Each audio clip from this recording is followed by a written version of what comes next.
This is Angry Grandma with another fucking weather report. It's hotter than hell out here. I got sweat rolling down the crack of my eyes. The sun's beating down on my titties. I don't know, it's so fucking hot. I go in the house, my damn air conditioner's fucked up. So, I'll tell you what I'm gonna do. I can't get no relief in the house, can't get no relief outside. I'm going downstairs and get me a couple of ice trays, and I'm sticking them down my titties and down the ice of my drawers and see if that won't cool my ass off a little bit. So guys, I'm burning the fuck up, and I'll talk to you later. Where are you going? I'm going to get me some fucking ice. For what? To stick down my drawers, see if I can get cooled off. Yeah. You got a lot of work to do? Yeah. I gotta water the grass, pick stuff up, pick sticks, chairs, all kinds of stuff up. What about the chickens? You gonna feed them? Yeah. You do? What about the eggs? Yeah, I'm gonna check them. I'm gonna check the mail. Well, I already checked the mail. Okay. Any? Yeah, we did get a few things. Bills. Okay, I'm gonna run over there and water the grass over there. I'll be in the time 1. Okay? What time? 1. 1? Well, it's like, it's 5:40 right now. Yeah. Anyways, I gotta hurry and pick some sticks up and water the grass. All right. Love you. Love you, bye. And now it's time for Everybody Loves Hypnotoad.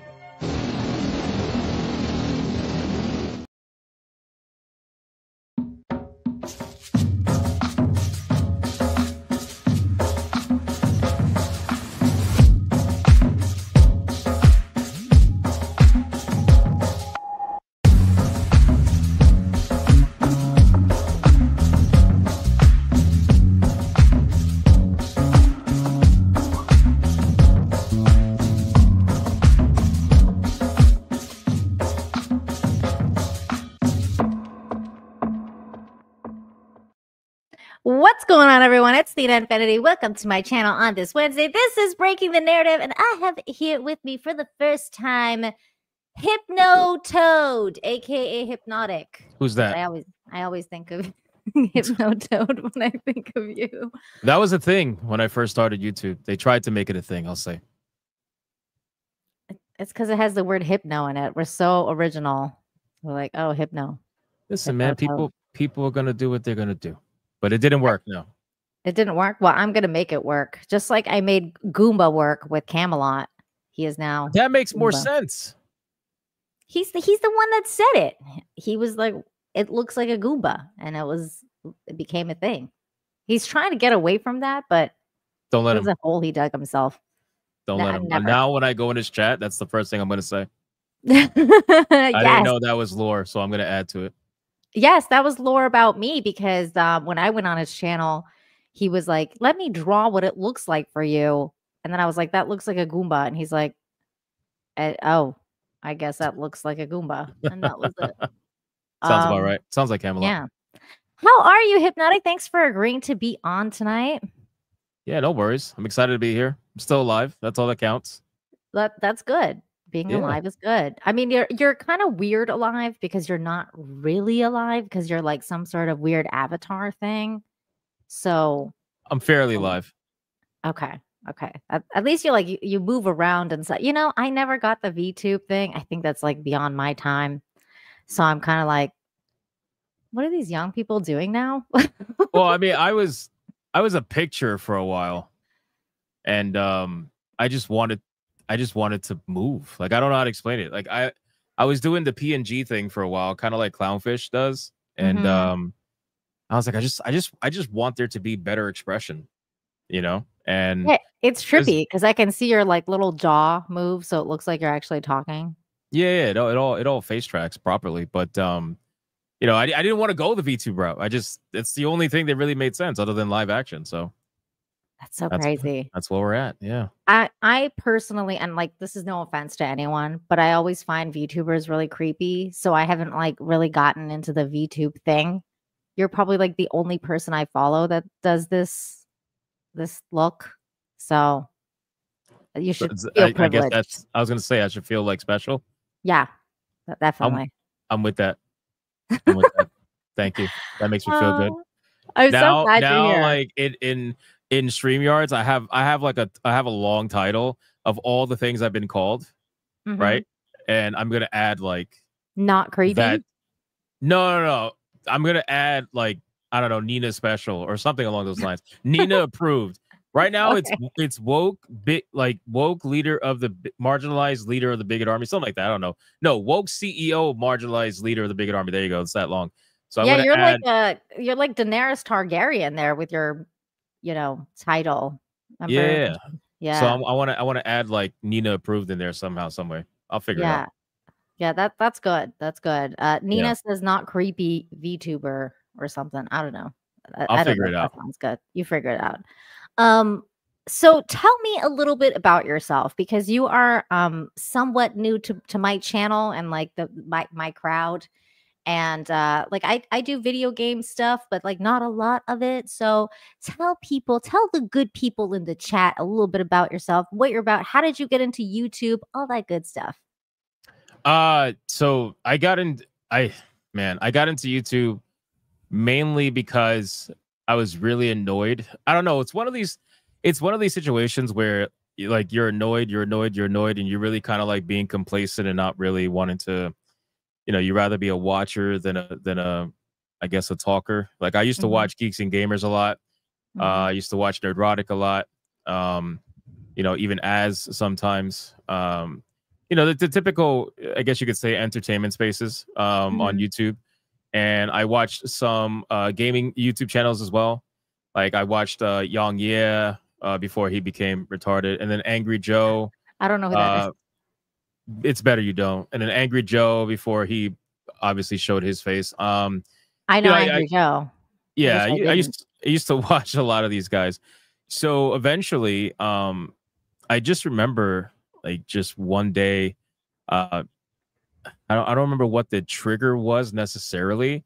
It kind of started with 2016 Ghostbusters, and then it kind of went from there. I didn't quite make a channel at that time yet, but that's when I was like, dude, man, this is really stupid. Like what? Because that's what made me kind of go down the rabbit hole. Like, am I the only one that thinks this is really stupid? And I feel like people out there in life that have that moment, and that's how they discover certain sections of YouTube. So that happened, and then I went down kind of the rabbit hole. And before you knew it, I was just like, you know what? I just can't, I need to get it out. Like, I need to get it out. That's basically it. So I started talking, and I never shut up. You can't stand by anymore and just like be one of the observers. You're like, I need to like actually put in some input over here. Yeah, it actually started in real life, funny enough. I started just talking to random people in real life, people that I knew, like coworkers at the time, whatever. And I realized that some of them were lefties and some of them were not, and some of them were in the middle. And before you know it, it's like I was actually having some really good conversations with people, and I was like, damn, man, what if I did this on YouTube? And that kind of spurred the idea. But then I was like, I don't want to do YouTube in the regular way. Like, and there's no offense to that, but it's like, I didn't want to, everybody thinks I did YouTube to hide myself and fear of anonymity. Like, fuck, no, screw that. Can I curse? No, I don't want to curse. No, yeah, you can curse. Yeah. Okay. Dude, my grandma clip started with fucking ice trays. So that's true. Yeah. Grandma was based, man. It's hot as fuck out there. No, so I was like, I don't give a fuck about like the anonymity thing. That's not what I want. I wanted to do YouTube in a very weird and very different way. And this was at a time when I did not know of people like Doomcock.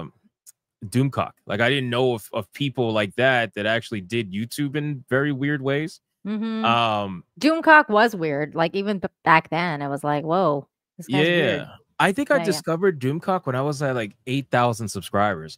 and my mind was blown. I was like, "There's other people like me? What the?" So I love that. That's great.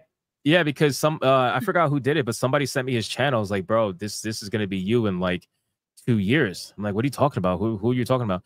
And then I saw the channel. I was like, "Oh wow, that is insane." So that kind of like made me feel good and kind of Have like you ever heard valid. him sing?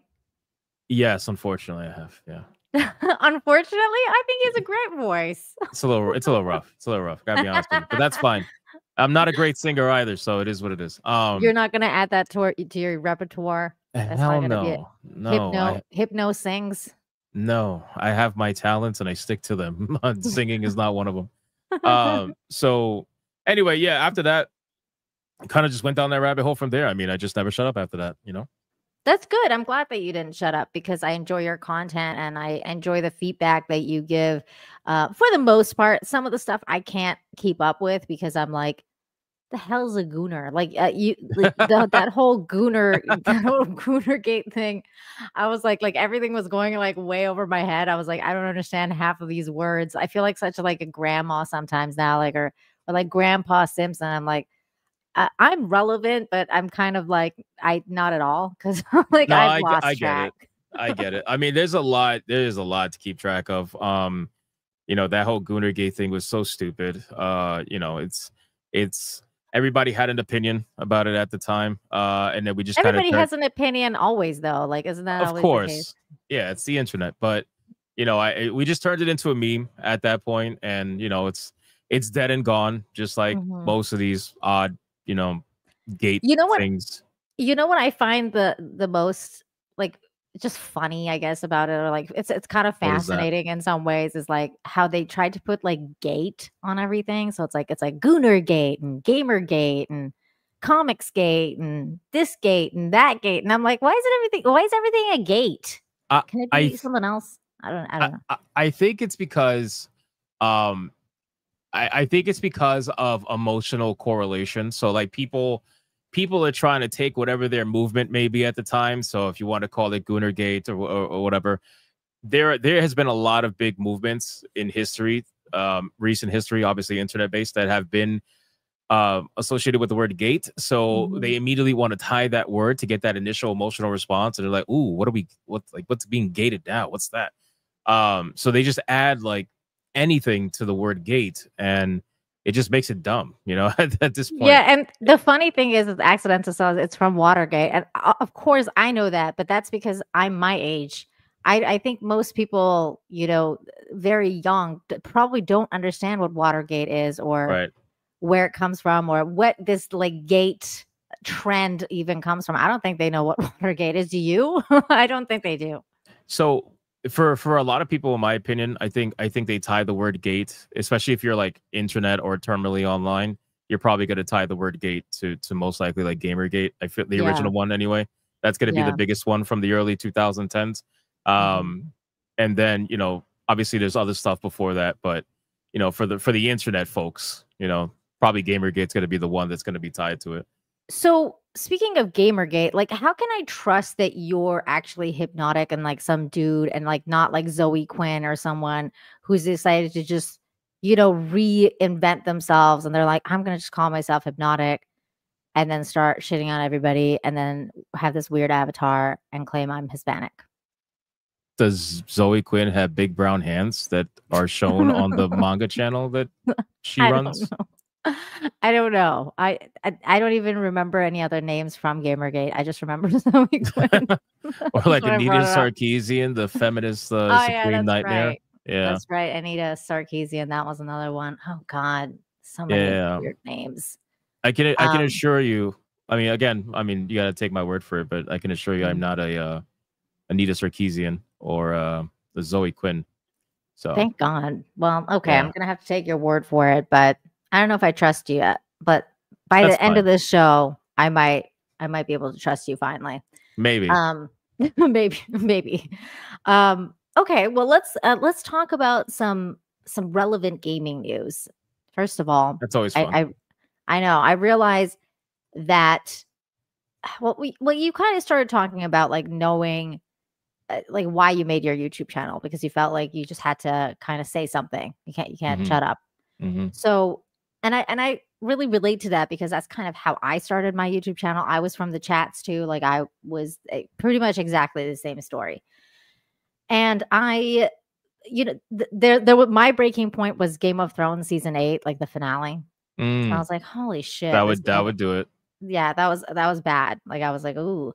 But just, you know, when you keep going into that world and you're like, oh, this is definitely a thing, especially back then, like, you know, 2016, Trump running, and it was like the height of it, you know, everything was getting crazy. Like the woke mind virus was kind of setting in, taking everybody over. And you just feel like you're losing friends left and right. You don't know what's happening, but there's something happening. Like there was something happening, but we couldn't really put our finger on it. And the word woke became a thing. And then later on, Trump said that famous line, everything woke goes to shit. And it just kind of became solidified. Like this is something, this is an event. Like this culture war is a thing, right? So we've been part of that for quite a while now. But I feel like even especially with this Trump re-election, that some of it may be coming to a close, but some of it not. So how do you feel about where we are now? Like since when you started your YouTube channel, or since you started talking about it, how do you feel like where we are at now with the culture war, and especially with regards to video games? So for me, I've always said this. I don't view like the culture war or anything as something that can necessarily be won or lost. Because the moment you win, you let your guard down. What do you think? People are just going to suddenly stop thinking or acting the way that they do that led to it in the first place? Of course not. Like it's going to come back at some point. So I think what it is, it's more like a Cold War where it's just not, there's really not anything major that's happening necessarily on either side. Although, you know, you can claim that there's been some major losses in the gaming industry last year, which there has been. But I think that's the culmination of their actions over the last 4 years. Between overspending and just overhiring and all this other nonsense, aside from the, you know, wokeness and all that stuff. So from an overall like culture war standpoint, I don't think it's ever going to end. I think it's going to be a consistent back and forth between two different ideologies and then everybody else in between. And you have to constantly have that conversation. And, you know, at that point, when you have that conversation, the dominoes will fall where they fall. Sometimes it'll fall on one side. Sometimes it'll fall on the other. Lately, it's been falling for the most part. I guess you would call it on our side or whatever. But at this point, what I noticed is that when everybody had a common enemy, things were a lot, like, what's the word I'm looking for? A lot more consistent. Whereas now that common enemy has kind of dispersed because you have developers going quiet now. You have community managers not talking shit anymore. You have, well, for the most part, you have journalists pretty much going the way of the dodo bird. You know, they're becoming YouTubers now or trying to. At this point, the common enemy has now dispersed. So since that's dispersed, now you start realizing where the cracks are, and you start realizing, okay, well, I don't actually 100% agree with this person. I just, you know, it's just my enemy and my enemy's, you know, your friend kind of a thing. That's what I think is happening. So for me, it's always been about just trying to stay true to what's happening on screen at the time. Like if I'm looking at a certain situation, all I can ever give someone is my opinion. All I can ever give them is how I see it, and whether they vibe with that or not, that's fine. I've always told people you could agree, disagree. It's perfectly fine. I'll never kick anybody for disagreeing. But that's all I can ever do. I've never wanted to be on any one side or anything, because once you start doing that, you know, you risk tribalism, in my opinion. You're boxing yourself in, kind of thing. Right. You box yourself in, and then you start realizing that some of these people are not exactly that great of people, you know. And I've had people on my show that I've disagreed with either before they came on my show, after they came on my show, or whatever.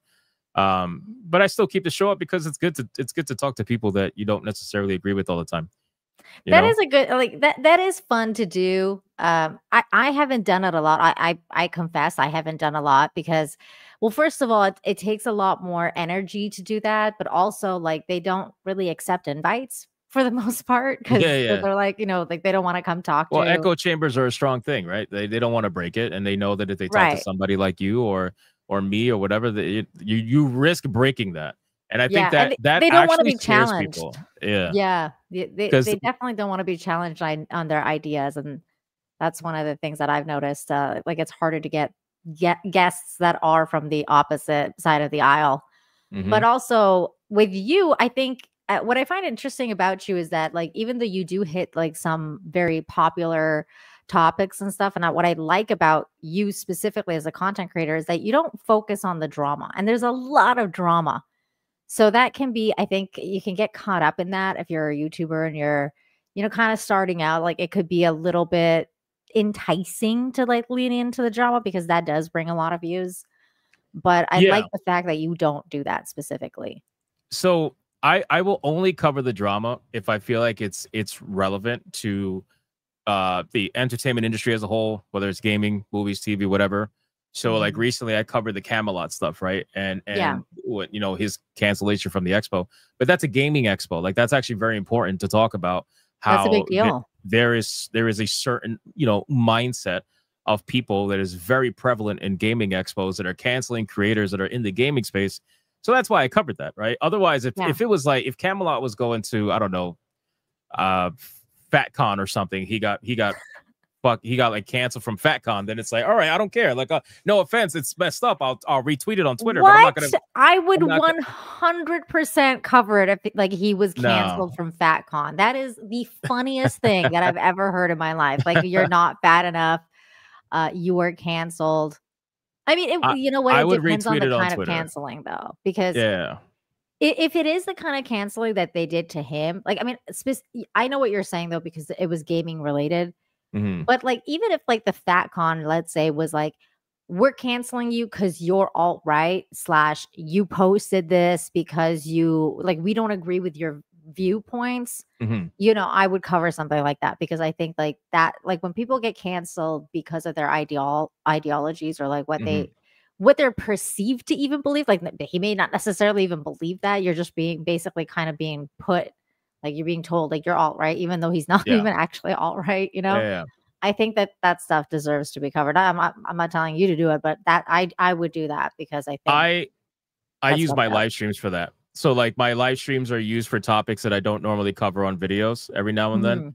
So I'll throw in some odd jobs here and there, because I used to be a little bit more broad and cover like overall corporation antics. So it could be outside of entertainment, but like, let's say retail corporations, like when Target and Bud Light were doing their nonsense. I covered that. That was back in 2023, I believe. So I covered that, but then I just kind of changed. I was like, I want to focus, like for me, gaming's number one. Obviously I can cover movies and TV shows and stuff like that every now and then, especially if they're movies and TV shows that are based off of video games. And obviously I could talk to it a lot better. But for the most part, I just focus on gaming. So that's what I wanted to do. I wanted to focus on that. And if there is drama that I'm going to make a video of, because again, live streams are different. We can cover a lot of different topics on live streams. But on a video, I try to be very specific, you know, on the topic. It's going to be about, you know, entertainment industry as a whole, mostly gaming. So if it's drama. What's your favorite gaming like thing, like console or PC, or what is your game? Is that a question? PC. Okay, I like you more now. Yay! I get called a PC elitist all the time, and I try to tell people I'm not an elitist. Play on whatever you want. I'm just saying. Oh my god. Okay, see, I definitely like you more now, because I'm part of the PC is King crowd. So exactly. Yay! Okay, great. See, finding common ground already. That's good. That's good. The only console I've ever owned, and I will continue to own, is the Nintendo. And that's because I am a Nintendo simpet. I will always be a Nintendo simpet. Look at my background. It's Zelda, because I love Nintendo. Chat, this is unfortunate. Why are you a Nintendo hater? Is that what? No, not at all. I just, for me, I never saw the value in Nintendo. Obviously, when I was younger, I was all for Nintendo because that's what I grew up on. And then eventually I got the PlayStation 1, and I just never went back to Nintendo. Aside from the GameCube. I did have the GameCube. Love the GameCube. GameCube. It was such GameCube a was good awesome. console. I love that was a really good console. But aside from that, once I started noticing as I got older, like Nintendo's I just feel like doing the same shit over and over and over again. charging maximum dollar for it. I just can't. Plus, to be fair, I got used to being really cheap on PC. I cannot, for the life of me. You're such a poor. Yeah, no, seriously, I can't for the life of me look at a game from Nintendo, and trust me, I do sometimes. I think about it. I'm like, because I bought a Switch like 3 years after it came out just to have one. It was on sale. I was like, whatever. I bought a bundle.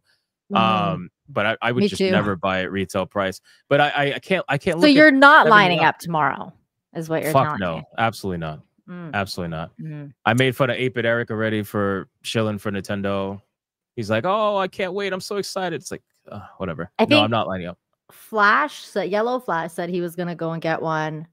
He said something about like how Walmart like refunded him or something like that because I guess I don't know, they ran out. That's just stupid on Walmart's part. Like I don't know what they're doing. How do you take pre-orders and then you like fuck up on handing it out? I think it's so I have a little conspiracy. I don't think it's necessarily a fuck up. It could be, obviously, but I think what it is that Walmart realized that they had a insane amount of scalper orders, and what ended up happening was they probably purged a lot of orders that they maybe thought were scalpers, and some regular people got caught up in the crossfire because it's been proven like they had from the moment there were some insiders at Walmart that admitted like from the moment the orders went live online, there was people getting just like the websites were getting slammed for orders with different names to the same address. And it just went through their verification system, which was not supposed to happen. It's supposed to be one customer per address.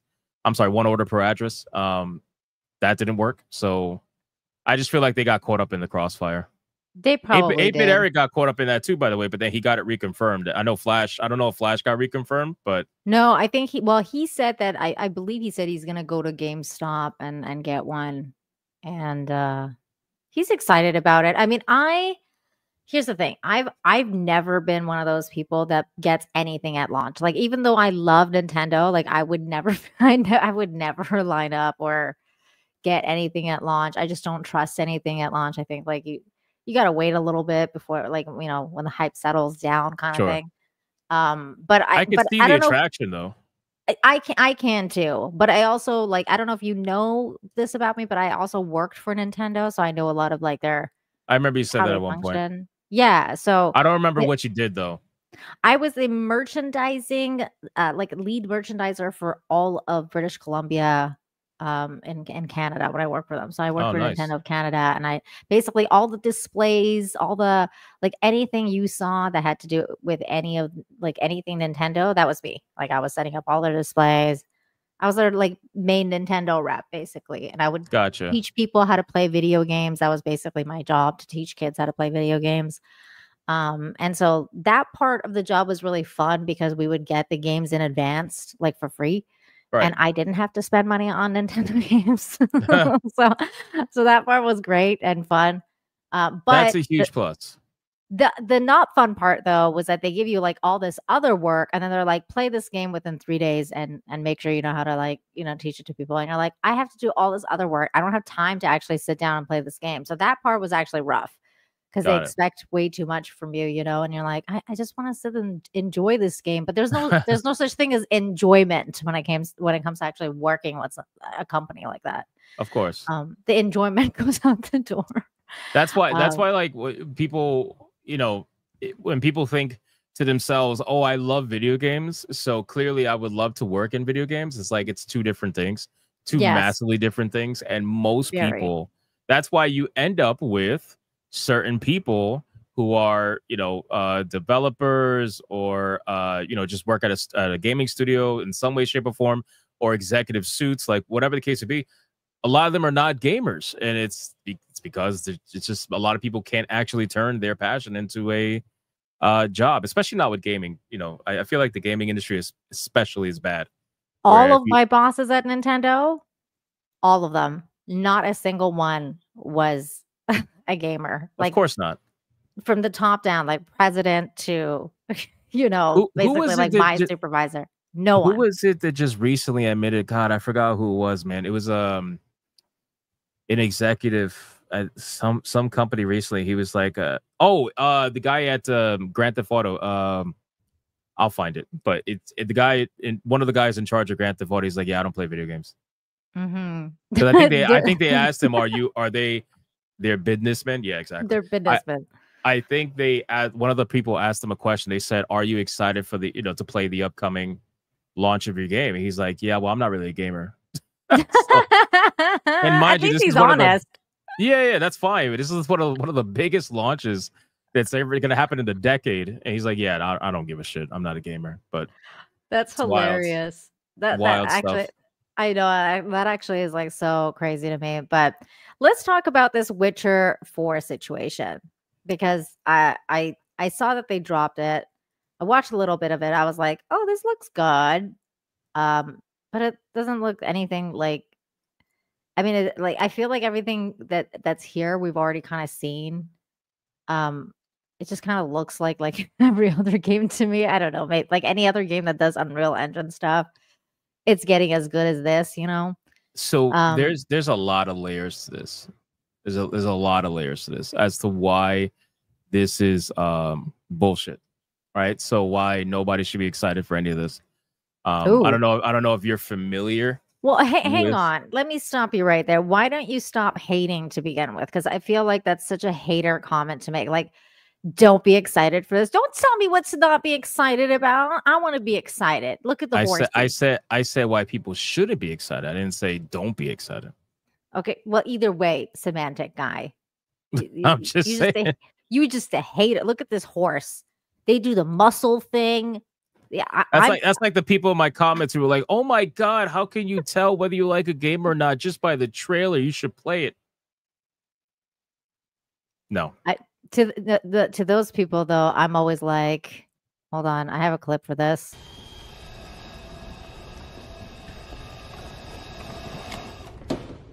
How about new? I got to get that. That is perfect. No, so there's a couple of reasons why there's a lot of history to this. So really, well, number one, what you're seeing is it's bullshit. It's a tech demo. It's not actual gameplay in the slightest. You're right. So it's not real. Number two, and I think let me stop you right there. Yeah, just in case people are watching that don't actually know what that means. So this is a tech demo for where did they go to do this? Orlando, Unreal Fest in Orlando. Mm-hmm. And what this means basically, guys, is that they make a video for presenting it to the audience. It's all scripted. It's all designed. It's in engine to basically kind of show off the potential of what they can do. Now, like, this is not what you're going to get when the game is released, though, most likely because, well, Hypnotix is going to explain. Go ahead. No, so I mean, okay, this is CD Projekt Red, right? And with CD Projekt Red, they have lied not once but twice, right? And people tend to remember the worst scenario, which was Cyberpunk, and they tend to forget the lesser worst scenario, which was Witcher 3. Mm-hmm. But the simple fact is, both of those games had tech demos. They were promising the moon, and both of them failed to deliver on what was shown in the tech demo. Even Geralt of Rivia looked completely different from the tech demo to what you eventually got in game. Not saying he's bad or anything. I'm just saying it's lesser than what was shown. Different. Yeah, it was lesser than what was shown in the tech demo. Now, obviously, Cyberpunk was the worst one because Cyberpunk was trying to release on last-gen consoles at the time. I don't think they're going to have that sort of a problem now, but I do think what they're showing here is not going to be what you get. I feel like that's pretty obvious at this point. Do you think this is well? First of all, do you know if this is going to be a PC release as well as the consoles, or are they going to do exclusives? I think it's all around. Okay, I'm pretty sure it's all around. They never usually do exclusive. Yeah, that's good because I mean, if I wanted to play it, I would obviously wanted to play it on PC. Whereas with Rockstar, like unfortunately, I'll have to wait for Grand Theft Auto 6 because I'm not getting a PlayStation for that. I'm just like, I can't afford this. Yeah. But I listen.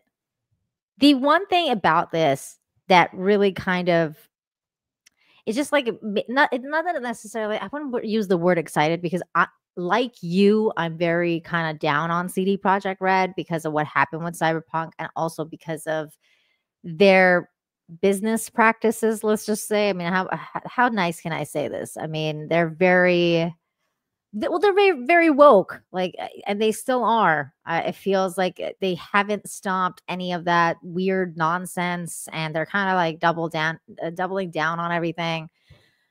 But there's a difference, in my opinion, here than like something like, let's say, Assassin's Creed, where at least here they're giving you something like kind of like to look forward to, whereas in Assassin's Creed just looked like shit all around. So I'm like, ugh, like I don't know if you agree with that or not, but I think with CD Assassin's Creed Projekt looked Red, awful.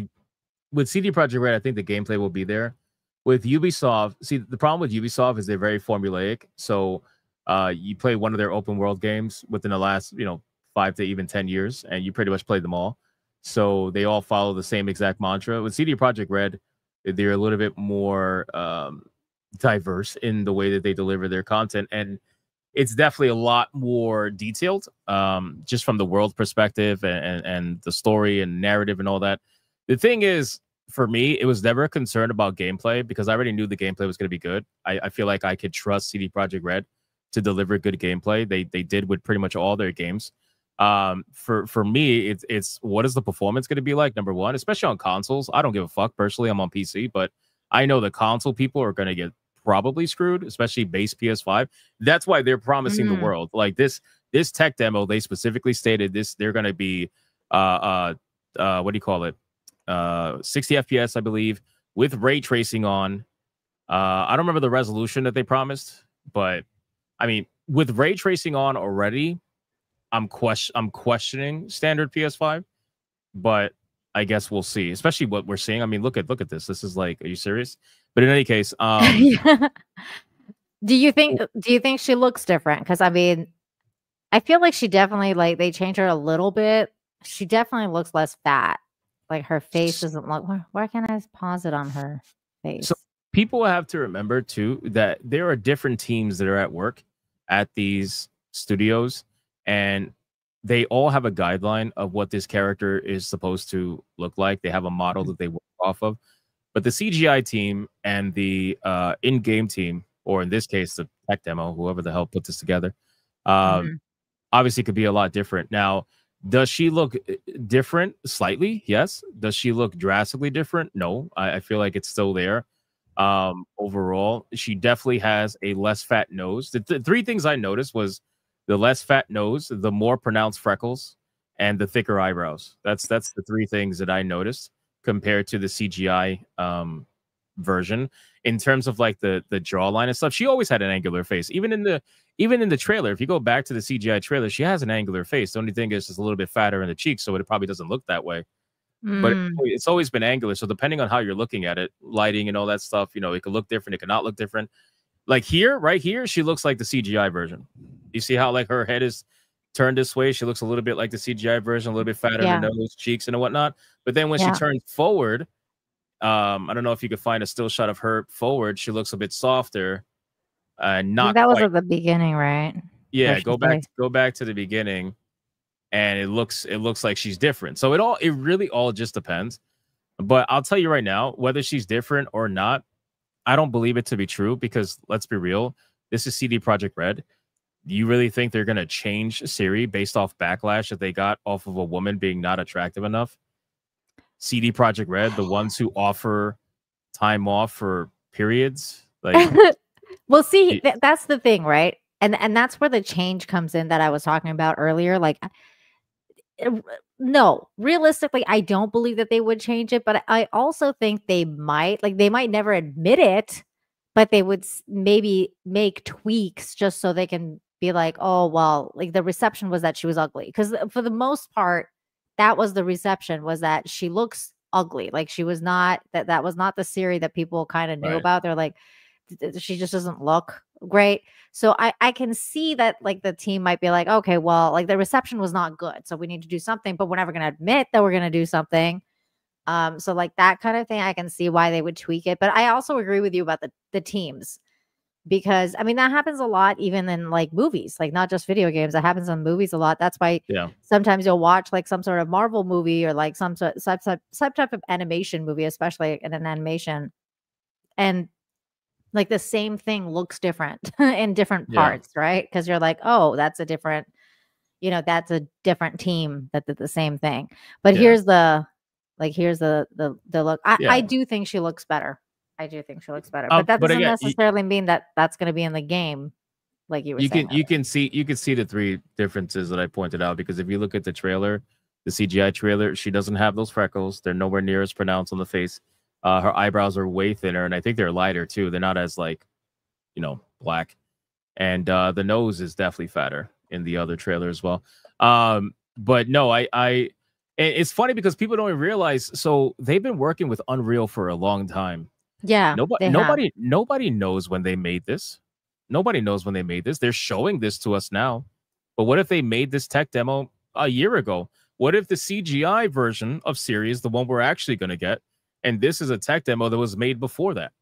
What if instead of they changed it to make her thinner, they actually changed her to make her look fatter like that? Nobody knows which one is more recent or not. We're just going based off when it was shown to us. But this tech demo could have been made by them in Unreal for a long time now, and they were just waiting to put it all, to show it to everybody. This is Nobody definitely knows. like, okay, so you're right about the freckles, like this And the definitely more. eyebrows. And the eyebrows. She's definitely a lot more refined in that one, but which I also think maybe because it's a tech demo, they're like, oh, we got to make her look amazing because it's a tech demo. So I could see that. That's an interesting point that you're making about her not looking like maybe they made that a different time as this or whatever. But she looks fat in this. Like this looks awful. She looks This like one she's reminded bloated. me of Aloy. Like how like they bloated Aloy's like jaw out. That's Yeah. what this reminded me of when I first saw it. I was like, why does she look like Aloy? I don't think she looks terrible. I just think that she doesn't look like what she should have necessarily looked like moving forward. The thing is, I don't know how further into time this is. I think it's 5 years or something like that, which again, I don't know. For me, again, I've told people this is like, so this is not what I'm thinking about. What I'm thinking about is they made this girl a Witcher. So by making her a Witcher, we already know that they're going far away from what was in the books. And to be fair, they've gone, sometimes they've drifted away from the books quite a lot. But they were always respectful to Andres' original work. And now it's like, okay, so they're making her a Witcher, and you have every Wikipedia warrior out there like, well, she's at the Witcher training. I'm like, shut the fuck up. Like, you don't even, anyway, the point is, the point is, I'm more worried about that because now it's like, okay, this is going to be very similar to like a Game of Thrones situation where you are now working with minimal source material. So now we're in the realm of like, you're just going to make this shit up. And yeah, they're winging it. And that's actually the Right. most concerning thing to me. Because in The Witcher, and for the record, for people who are not familiar with me, The Witcher 3 especially is one of my favorite video games of all time. Like I love that video game. I think it's such a good story.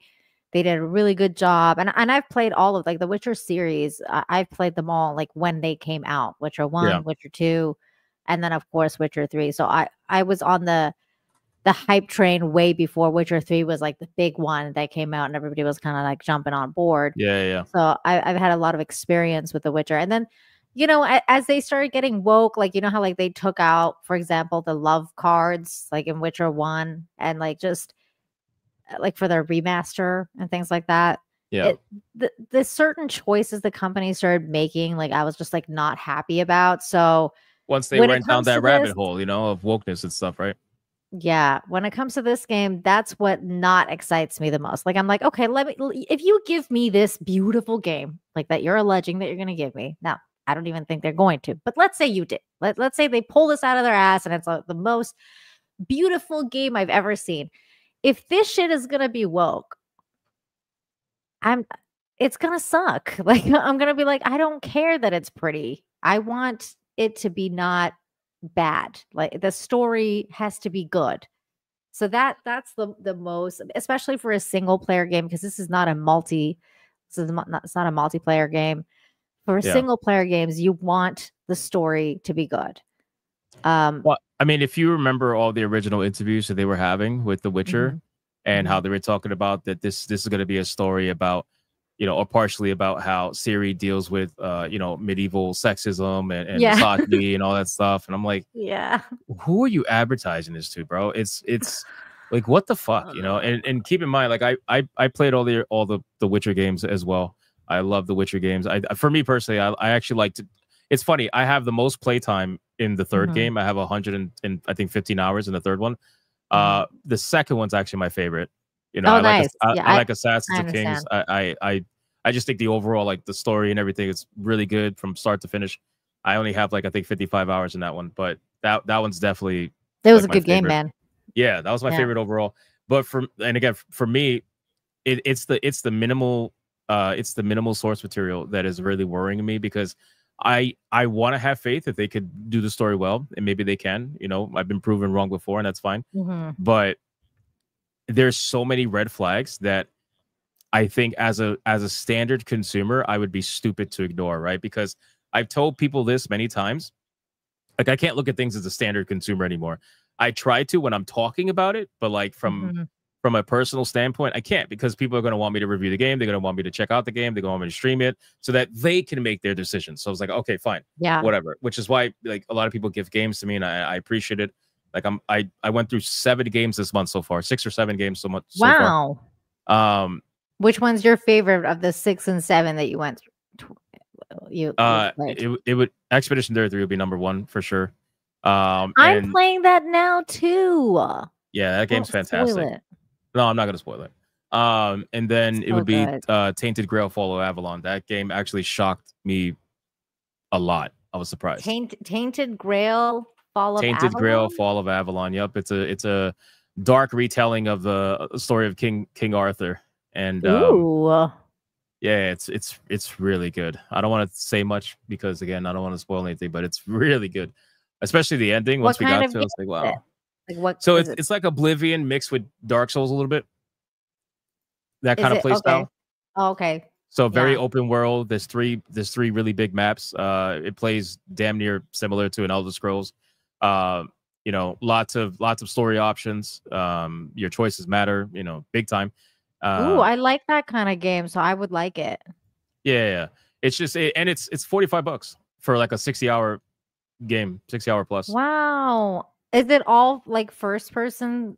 No, you can switch to third. I played third person the entire time. Really? Okay, I'm totally gonna play it then, because I'm one of those people that's just like, please let it be third person. Like, I just don't like first person. Like, the style. I don't either. It's not my jam. Yeah, I mean, I don't mind first person for shooters, obviously, but like, but RPGs, I want to see my character. So same. I prefer third person. Yeah, it looks pretty cool. No, it's very cool. It's very cool. The story is very interesting. When did it come out? Not that long ago. I think about a week and a half ago, something like that. Oh wow. Okay, so it's like new. Yeah, it's new. It's like a dark Oblivion. Oh, yeah. Okay. It's actually that's a weird thing to say, because Oblivion was pretty dark. So it's like, no, this is pretty dark. It's pretty dark. Ooh, okay. Yeah, and they got some interesting storylines for the characters. So some of the characters, they have a character that is named Maggot, and they actually reference why he's called Maggot, and it's because of the other word.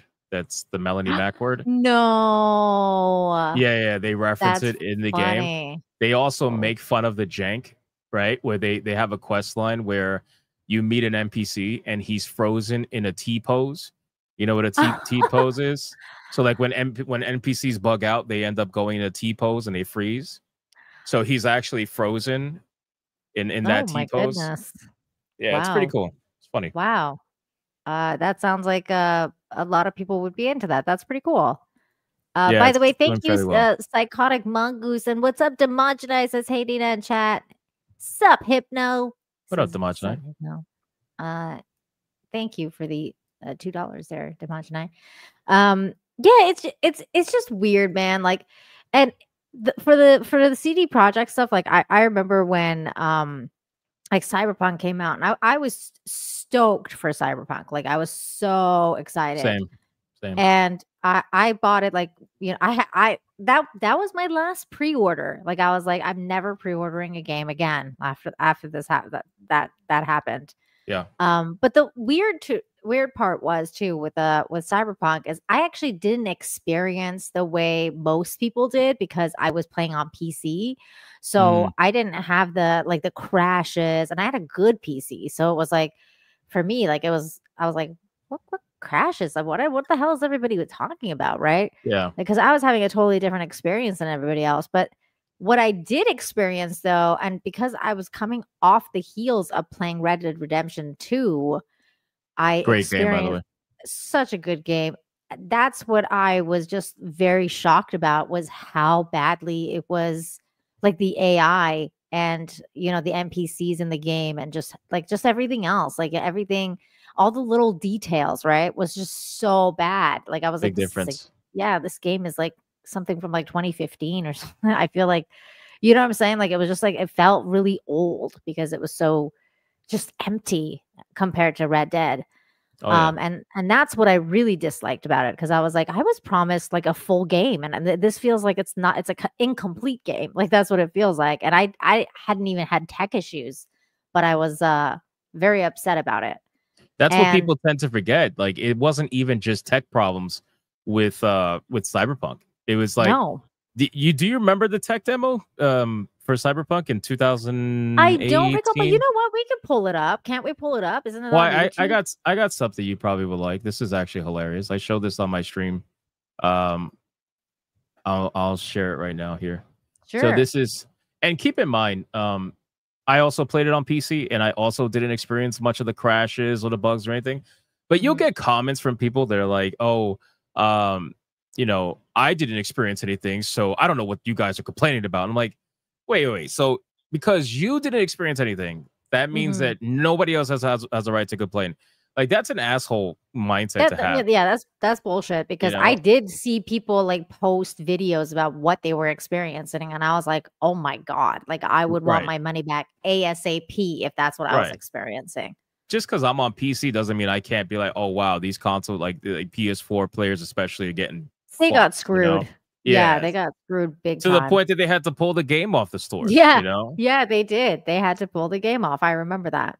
This is the 2018 demo, and the reason why I'm bringing it up is because you can see all these NPCs and shit, and how alive the world looks. None of that happened at launch. That's why I was so pissed. Even for PC. That's why I remember it, because I was like, that's not what I got. And like literally, I was like, I had just stopped playing Red Dead, so I was like, I cannot believe the Rockstar engine was so insanely, like, so much better than what was going on with Cyberpunk. It was so crazy, like the contrast, the differences, but it certainly did not look like this. And ironically, they're repeating it, by the way. I don't know if you watched the full Witcher tech demo, but they talked the same nonsense they talked with Cyberpunk. They're like, yeah, we're going to have 300 NPCs on screen at once and all that stuff. And it's like, you guys are saying this shit again? What are you hoping you're going to get it right this time now? Like it just. I did hear some stuff like that, and I was like, I don't know why you would make such promises, because like just don't make promises. Like we're hoping to make a good game is like basically what you should go with, not what you said before and then have the same thing happen. But that's one of the things that really I really kind of respect about. I know you don't like Nintendo, but Nintendo and to some extent Rockstar. Like I understand why people are pissed that Rockstar is taking forever, and like everyone's kind of like, people are impatient. But good things take time to make. Right. That's the reality of things. And usually, whenever you buy a Nintendo game, like let's say you bought, you know, Zelda and Wind Waker, or not Wind Waker, Breath of the Wild, the original one. I think the original open world one. That one was delayed several times, because it wasn't ready. Like Nintendo was like, this isn't ready for mass market yet. Like it was just not to their standard. And I love when companies know that they have a high standard and they want to maintain that high standard, because when you put out a game and you have to put out like immediate patches, to me, that's a failure. Like you've failed, because you're already charged. And that's the other part, like too, with the price hike because I'm like, you're already people are already getting charged like 70, $80 for a brand new video game. So I don't know why people are freaking out about $90 because you're already paying that much money. But you're still paying a lot of money. 60, $70 is a lot of money for a brand new video game that barely works. Like it's unbelievable to me that some of these companies don't they don't have that work ethic. And so like, I don't mind that Rockstar is taking a long time because I feel like when they actually put out the game, it's going to be a fucking amazing game that doesn't need patches and crap. And it's not going to be broken. It's going to run on all the consoles. Now watch me say that, like, shut this down. It's going to be like, mark this down. Yeah. It's going to be a fucking, shit show. But I doubt it because they have a track record of a good having track good record. games. Yeah. Well, so with Rockstar, it's a little bit unfair only because they have the luxury of being able to sit for as long as they want because people keep buying their fucking game that's 10 years old. And on top of that, Grand Theft Auto Online makes them disgusting money. This is like what, the 6th or 7th year they're getting record profits. Somehow it keeps going up and it's still the same game. So, they have the luxury of being able to sit for as long as they want, and invest as much money as they want because they know they have. And to be fair, that's also that's a side effect of their work ethic, right? A side effect of their quality because people enjoy what Grand Theft Auto is. And they know that they're going to get a lot of time out of it. So they'll wait. And Rockstar knows that people will buy it at pretty much any price almost. So they could do that. But other companies, they can't do that. And CD Projekt Red, especially since we're talking about them, and then I'll play this video, they don't have that goodwill anymore, because what happened with Cyberpunk was so damaging to their reputation. And then on top of that, Witcher 3, not as damaging, but also like people realize this is not what you showed. So now this is the third time that they're showing a tech demo because they're working with Unreal and they're, I guess that's part of their contract with Unreal. They're showing a tech demo and they're promising a third time, like, hey, we're totally going to do this time. Believe us this time. We have the hardware to do it. We're on a brand new engine. That's right. So you're on the brand new engine that all these other developers struggle with. Are you kidding me? So the Witcher 4 that is probably 2 times graphically more intensive than Silent Hill 2 remake. Silent Hill 2 remake on my 4090 computer was stuttering because it was Unreal Engine unoptimized garbage. Granted, that's the developer's fault mostly, but still. So you mean to tell me you guys who are brand new to this engine are going to make the most? Come on, man. Like, are you really selling me this story? And then you're promising it on a base PS5 as well at 60 FPS with ray tracing on? Do people not realize the ray tracing kills me because I'm like, you're gonna it's gonna crash. Like that is not it's not gonna happen. Like the amount of information. Do people not realize that the reason why Doom: The Dark Ages was getting slammed so hard was because they forced ray tracing on you, and due to forcing ray tracing, that's why the game has such high required specs in order to run it. So if these mid-tier computers were not struggling, but not really doing that well to run Doom: The Dark Ages, which is not, it's not a pixelated game. Like it's a fairly graphically nice game. What the fuck is The Witcher gonna do with ray tracing? Like, you serious? Something has to be sacrificed for you to get to those numbers, and it's not gonna be what's shown in that tech demo. That tech demo was pre-rendered on something way more powerful than a base PS5, in my opinion. But hey, what do I know? Anyway, so never believe CD Projekt Red because this video will remind you never to believe them. Anyway. Let's go. Let's see. Yeah, this is not what I experienced.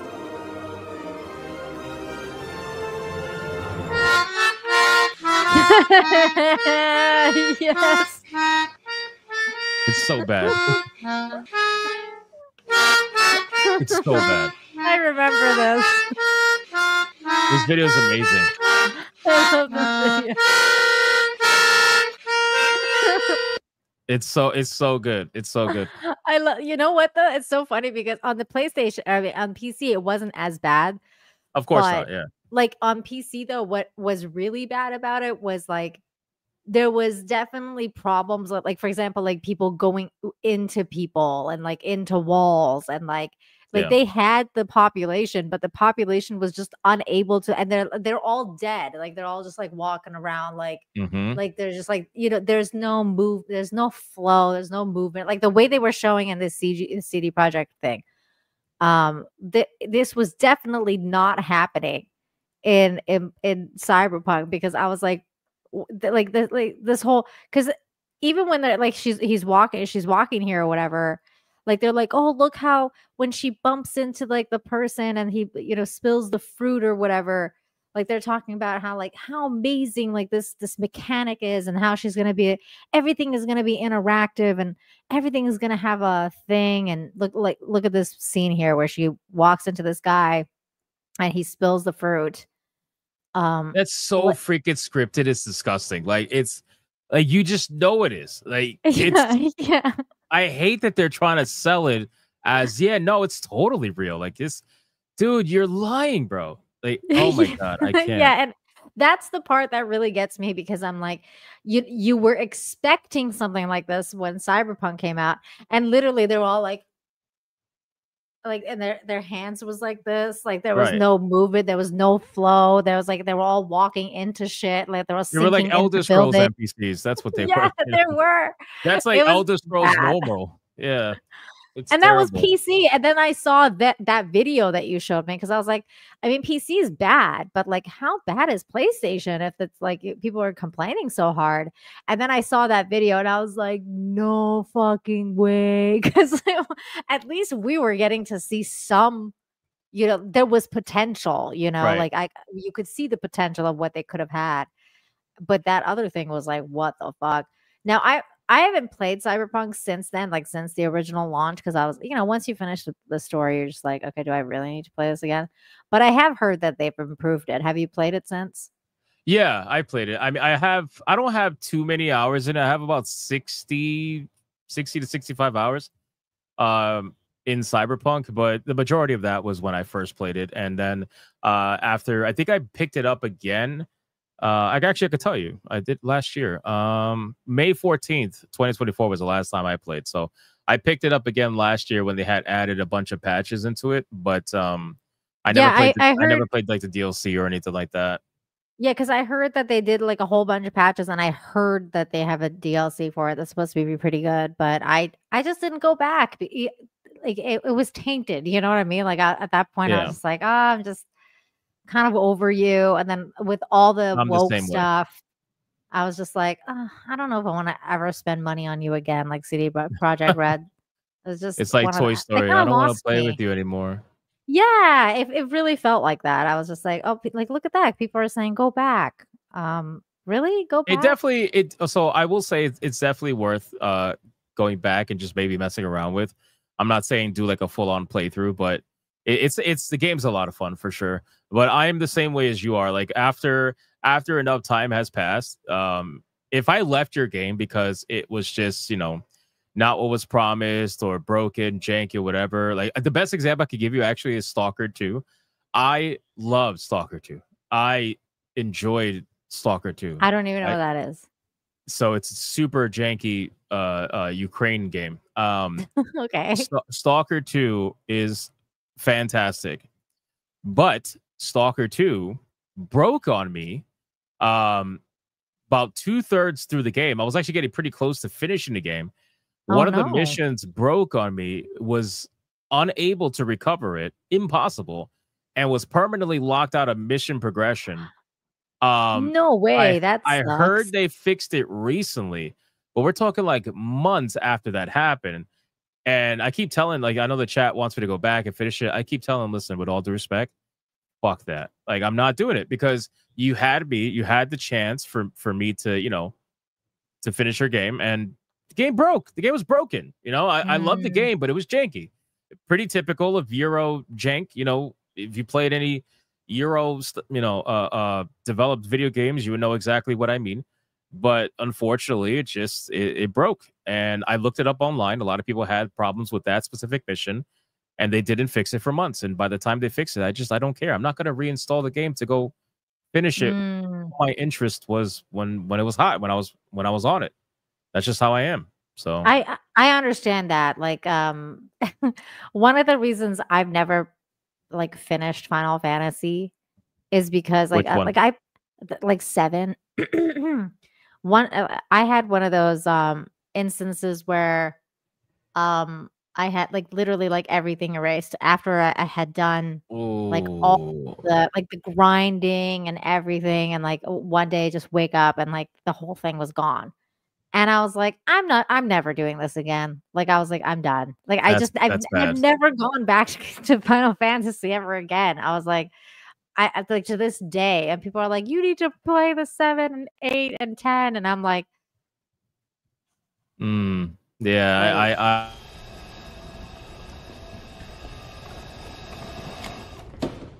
How about new?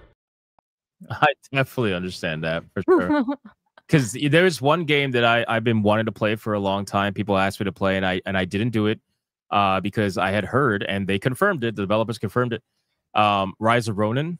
You heard of Rise of Ronin? yeah, I've heard about that. So I was gonna play that instead of messing around with Shadows. I was gonna do play that first, but I heard that they were having save corruption issues where people were losing their entire saves, and it was happening after like 6 hours, 8 hours, or whatever. So I was like, and it was happening often. Like the forums were filled with it. The developers responded, said they're gonna look into it, fix it. I don't know if they did, but my thing is, once I see that, it's like I'm not touching your shit until like I get a confirmation that it's absolutely fixed. Because if I get into a game and I lose my save progress after XYZ amount of hours, yeah, no, like no, that's me. I'm like, no. I'm done.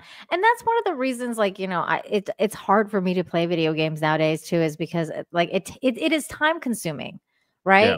And one like it's a time consuming thing, and then you put all this time and effort into it, and then all of a sudden, like something like that happens, and you're like, what did I do with my life? Yeah, At the very least, if I finished it, you know, like at least I finished the game. You know, you feel a sense of accomplishment. But then when that stuff happens, you're like, literally, there goes all that time that I'll never get back, especially as you grow older. 100%. I'm like, nope. I'm just not doing it, man. I'm not doing it. So yeah, it's unfortunate, but sometimes that happens. Yeah, it really is unfortunate. So now, as we're going into like, I guess, I think one of the things that's happening now in the culture space is that a lot of these video games are now starting to turn into movies, which I don't really know how I feel, how to feel about. Like as a video game connoisseur, like you're more of a connoisseur than me. Like I love video games, but I don't consume as much as you do.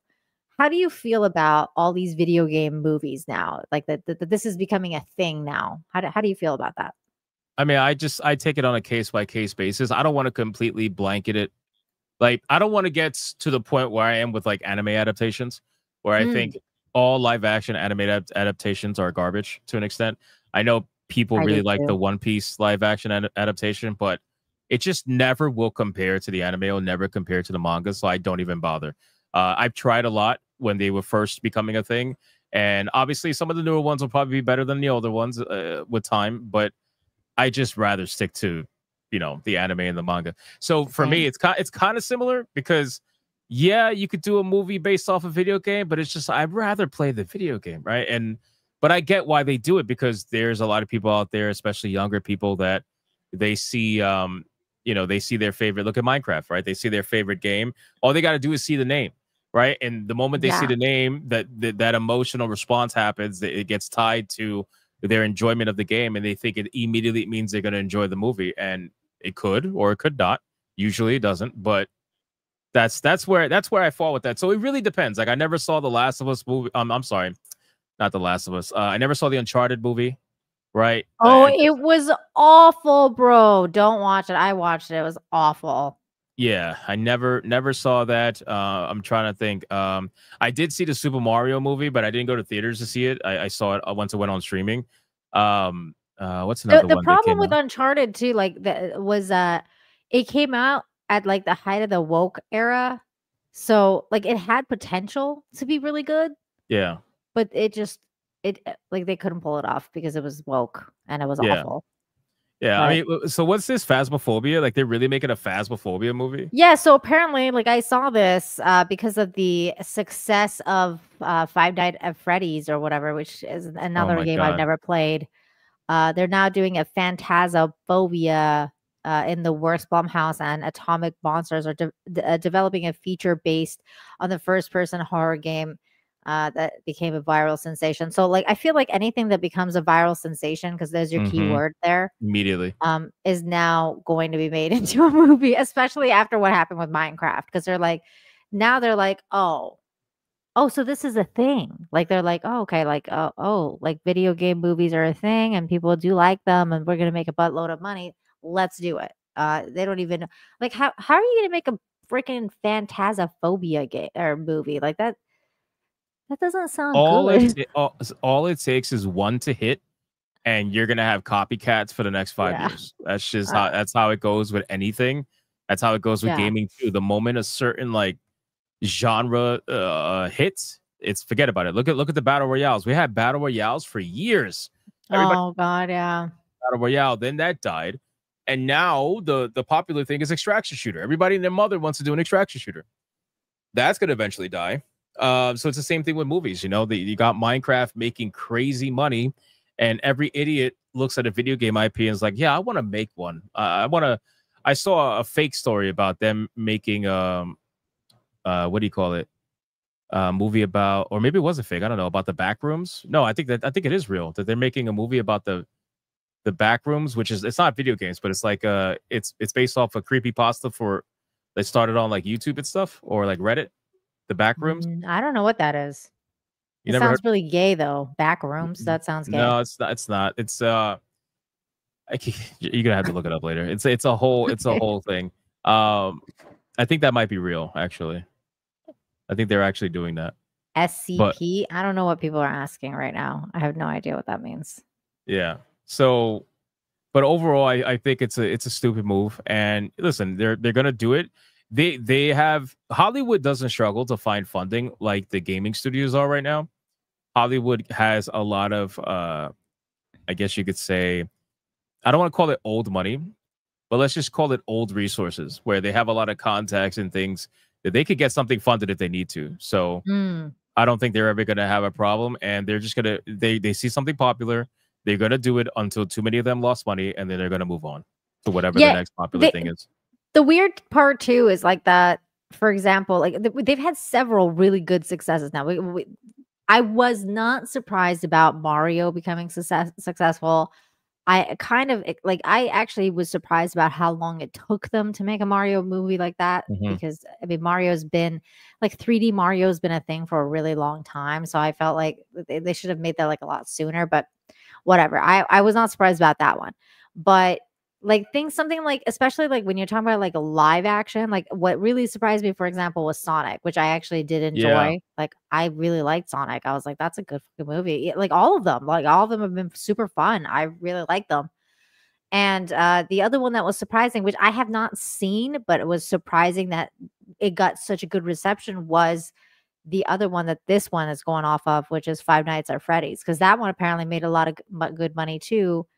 And it was really popular. I had no idea what the hell it was. I also think the reason why that movie made a lot of money is because the budget was like non-existent.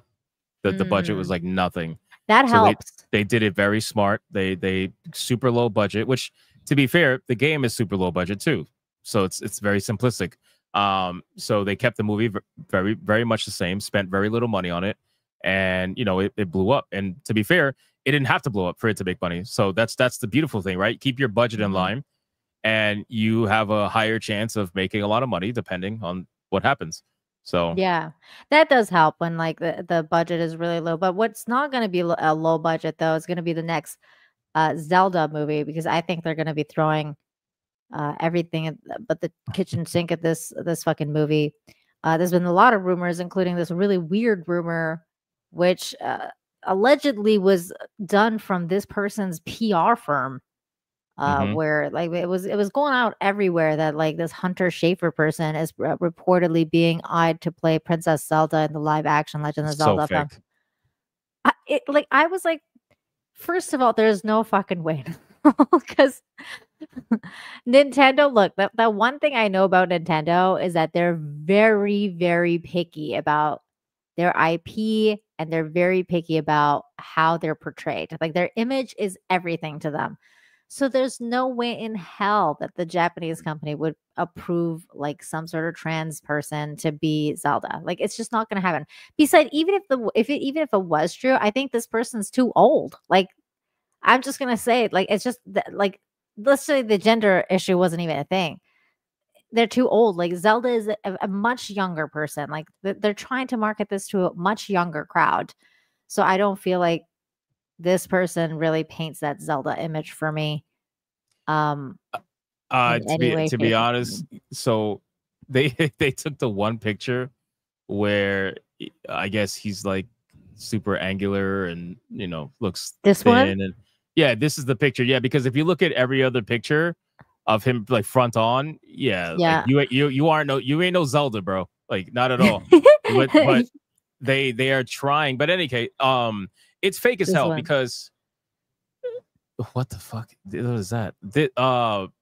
It's fake because I don't know if you remember a couple of months ago, this was trending, right? So a couple of months ago, Hunter Schafer was trending as like Hunter Schafer for Zelda, and everybody started bringing it up for some reason. Like it just magically popped up out of nowhere. Like all of these, totally organic, viral moments.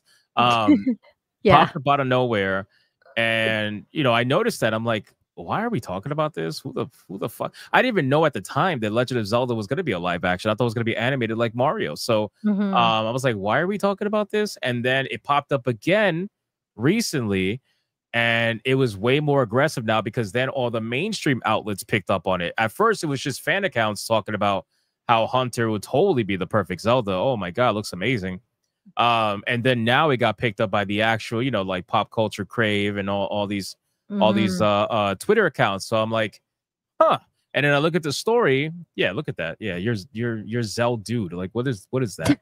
Zel dude. This is ridiculous. I like that. That's you're not even close, bro. Anyway, so this is I noticed that. I was like, I looked at the articles. I'm like, all right, so where are they getting this from? And then I looked at the source, and they said it's this leaker who is like 25% of the time right, who has a Patreon that's totally not incentivized to lie about this shit to get you to subscribe to his Patreon, because he's convincing all these journalists to subscribe to his Patreon to get supposed breaking news. And I'm like, dude, it's such bullshit. It really is bullshit. It's like you are falling for the grift. Like you guys call people grifters all the time, funny. And you can't notice when a grift is right in front of your eyes, bro. Like this guy is lying to you to get you to sub to his Patreon and keep subbing to his Patreon, and he'll release nonsense like this. But to be fair, I can see how this might have been paid for by, this guy's PR team. Get it going, get the conversation going, get it in people's minds,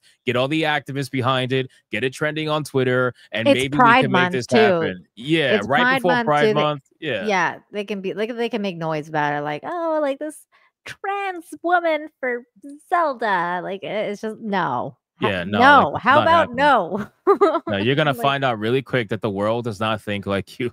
See, the problem is people in America think the entire world thinks like America. That's not how that works. Like the Japanese are not gonna fuck around with that. You might get Nintendo of America to be a little woke, which they are. Yes. But when you need something that needs the approval of Nintendo of Japan in order for it to be produced because it's a worldwide product, you are shit out of luck. Like that's not going to happen. And also, like the person, like the creator of Zelda is like very firmly behind the project. So I hardly doubt this like old Japanese man is going to be like, oh yeah, that's my Zelda. That's my Zelda. I just don't see it.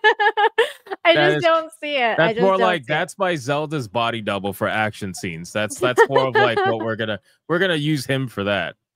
Oh my God. This guy has a jawline. It looks like he eats rocks, man. That's crazy. Like, there's no way, bro. Like, look at this other photo. Have you seen this one? I was like, are you fucking serious with this? Like, when there's like certain pictures that you see of people, and you're like, how can people even think this? I mean, look at this one. I'm like, that's a dude, bro. Like, that's not no. Like, oh yeah, that's the fakest titties I've ever seen in my life. That's literally, I I'm not even gonna bother. What I don't even want to risk your channel. what is this what is this person even in? Like, I don't even know this person. Who is this Hunter person? I don't know. This is an effeminate male, biologically, YouTube, who you know, because he's an effeminate male, he suddenly, you know, in today's modern day, that must mean that you're totally a woman. So it's Hunter Biden. It's a great Hunter grift. Biden Don't get me drag. wrong. It definitely is. It's a great grift. You're shielded from pretty much everything. You can damn near off someone, and it'll be the person who you off's fault. Yeah. You know, you could probably it's like that clip from Family Guy that Tom always plays. Tom's from Midnight's Edge, where that trans person sitting at the bar, and like the guy comes over and he's like, "You can't smoke here," and he's like, "It's okay, I'm trans," and he's like, "Oh, that's fine. You can do whatever you want." Right. That's exactly what it's like. Yeah, it's insane. So, Yeah. but at this point, again, it's a fake story. All of it's fake. No way it's gonna happen. And if it happens, I don't know. I fucking quit the internet at this point. I mean, if it happens, I will be like, honestly, I would be shocked. I would actually be shocked. Like, there's not a lot that can shock me anymore because I've been on the internet for like over 20 years. But like, that would shock me because I would be like, that means like, you know, Nintendo of Japan like has bent the knee to like the woke mob, and that is just that would be weird. That's like a weird you know thing. what shocked me genuinely recently. What? And I wish Tell I could me. talk about it, but I can't because I got to react to the PlayStation State of Play. White Black Panther. What? Seriously? Oh, it's real. No. Oh, it's real. It's real. Like actually? Like actually in the comic books. Yeah, it's real. Now it's real. Yeah. Oh my God, we made so much fun of that, and they made it happen now? That's... Yeah, here, I'll share it on the screen. Look. Yeah, There's no, it's no real. way. 100% real. Yep. So funny thing, this is T'Challa's son. And I always mess up that name. T'Challa's son challenged him to combat, you know, for the throne. And they were both masked up, so you couldn't see their face. And T'Challa couldn't bring himself to he was destroying his son, couldn't bring himself to you know, defeat his son permanently. So he let his guard down, and his son took advantage of that and beat him in combat and became the new king. And then he takes off his mask, and everybody's shocked to find out that it is a blonde-haired, white-skinned warrior who defeated T'Challa in ritual combat and claims the throne for himself as the first ever white Caucasian Black Panther. So they are going to make like Ryan Gosling as Black Panther a thing. That's insane, you guys. Like, it's amazing. So I obviously I think this is stupid. Number one. Number two, I think he's definitely gonna be the villain, no doubt about it. And I mean, obviously, if he's killing T'Challa or whatever, he's the villain. I mean, it's T'Challa's son though, so he clearly slept with a white girl sometime somehow. And number three, I just want people who said it was not a big deal to keep that same energy, please. Because if I see people melting down on Twitter about this, oh, you're whitewashing it. Anyway, I'm not gonna say it, but you're erasing Black culture, you guys. Right. And they're gonna be like, oh, but him being African is inherent to the reason why he is Black Panther. It's like, oh, so what? Oh, this is T'Challa's son. You're gonna tell his son that he's not African? Is that what you're gonna do? Is that what you're gonna do right now? Keep the same energy, bro. That's all I want you to do. Don't melt down. I just want you to tell everybody it's not a big deal. That's it. Oh my God. That's what I want you to do. Oh my God. You know they're gonna melt down about this, right? I know you know. Of course. Yeah. Like, I mean, this is so crazy. I think they already are. Are they really? Oh my God. I mean, I saw a couple I could imagine. Posts. I could imagine. So yeah. It hasn't hit like big time yet, because when I see it on Twitter, I'll be like, okay, there it goes. Yeah, it's starting to pick up a little bit. I saw a couple of posts, but nothing crazy. Because now you got the minefield, right? So this is what happens when your ideology is so strict. You have the minefields where now, if you say, oh, being African is inherent to, now you're doing two things. You're stepping on two mines. Number one, you're assuming all Africans are Black. You fucked up there. And number two, you're assuming that T'Challa's son is not African, but you probably don't even realize it's his son. You probably just think they put in a white Black Panther just to do it. Yeah. So you're stepping on two landmines that are going to blow up under your ideology. So you can't do that. So now you're trying to figure out, okay, how can I claim that this is bad for us while This is also so maintaining stupid. my it's not a big deal narrative. You can't do it. It's not a I big love deal. when they Just do accept that. it. It's like Yeah. woke on woke crime. It's amazing. It's like when they just don't know, like their own ideology. Like, it's like a snake that eats itself. It's like a constant. Yeah. Yeah. Just accept it, man. It's not fun. a big deal. That's it. That's all I want to see people say. I want to see some of the biggest accounts that complain about us complaining. Just say it's not a big deal. And listen, I will forgive everything. I swear. Yeah, Almost. me too. Me too. Are you excited about any Marvel movies coming up, like the Fantastic No. Four? You're not No. gonna go get I've that given- giant Galactus popcorn bucket. It's like, what do they say? It's like 17 inches long. I was like, what? That's which anyway. No, absolutely not. No, absolutely not. I'm not. I am so checked out of the MCU. It's not even funny. I'm just checked out. I'm checked out of Disney movies in general. To be fair, I'm checked out of most movies in general. I don't get to really consume TV and movies that much anymore because my free time is spent either reviewing video games by playing them or reading manga. So, I don't have time. The last thing that I watched recently on TV was the last season of Cobra Kai. And How'd you like that? I liked it. I liked it. I mean, I have a couple of issues with I guess like the I don't know. I just felt like the way they killed the kid for did you watch it? Yeah, I did. Okay, I didn't want to say it. It was too late now. They spoiler alert. They killed the kid, in the tournament. I feel like that was just fucking pointless. I feel like he would have been better off alive. So like, dude, I got into a bit of arguments with people about it because I did not like the season at all. Especially I because, like that. I just didn't like that part. I thought it was so yeah, pointless. I didn't like that part, and I just didn't like that entire tournament situation, which I know that they had to do, but I didn't like the fact that they killed that kid. I didn't like the Russia phobia that was going on, and they were like, oh, we're just gonna get these Russian guys to be bad guys that are cheating or whatever. Just like it just happened to be that way, and I was like, of course. So it just, I don't know. There was like a bunch of stuff in it that I was like, the fuck is this? And it ended up being pointless. Like, to me, the entire season was pointless until like the last 4 episodes. So I was like, why didn't they just make the last 4 episodes? It's rough because with that season, the reason why I think it was stupid killing off that kid is because he would have been much better alive because he was a great antagonist, in my opinion. And I feel like he would have been better served alive because then you could have had a much better final battle. But the thing with Cobra Kai, it's good and it's bad because Cobra Kai is filled with tropes like crazy, cliches like crazy, and some of them land and some of them don't. The ones that don't land, it's pretty bad. And the ones that do land, it's great because it's like, oh man, I remember this. I remember that. It's awesome. The one thing Cobra Kai did really well is tie old school and new school together, where a lot of TV shows, they sacrifice the old school for the betterment of the new school, and it ends up flopping. This particular TV show tied it all together. They gave you the continued storyline of what you knew, and they gave you a new storyline and made you kind of like that or fall in love with that, whatever. And then they concluded it all at the end, which was really good. I really like the conclusion. I feel like the whole series went on a little too long. Like, I personally think they should have ended it like way sooner, maybe a couple seasons sooner. Probably but one I'm kind of season glad. sooner. Yeah, well, at least 2 for me. I was like, this is getting way too like crazy. But I'm glad that they didn't pull like a fucking goddamn Stranger Things though, because that's just fucking ridiculous at this point.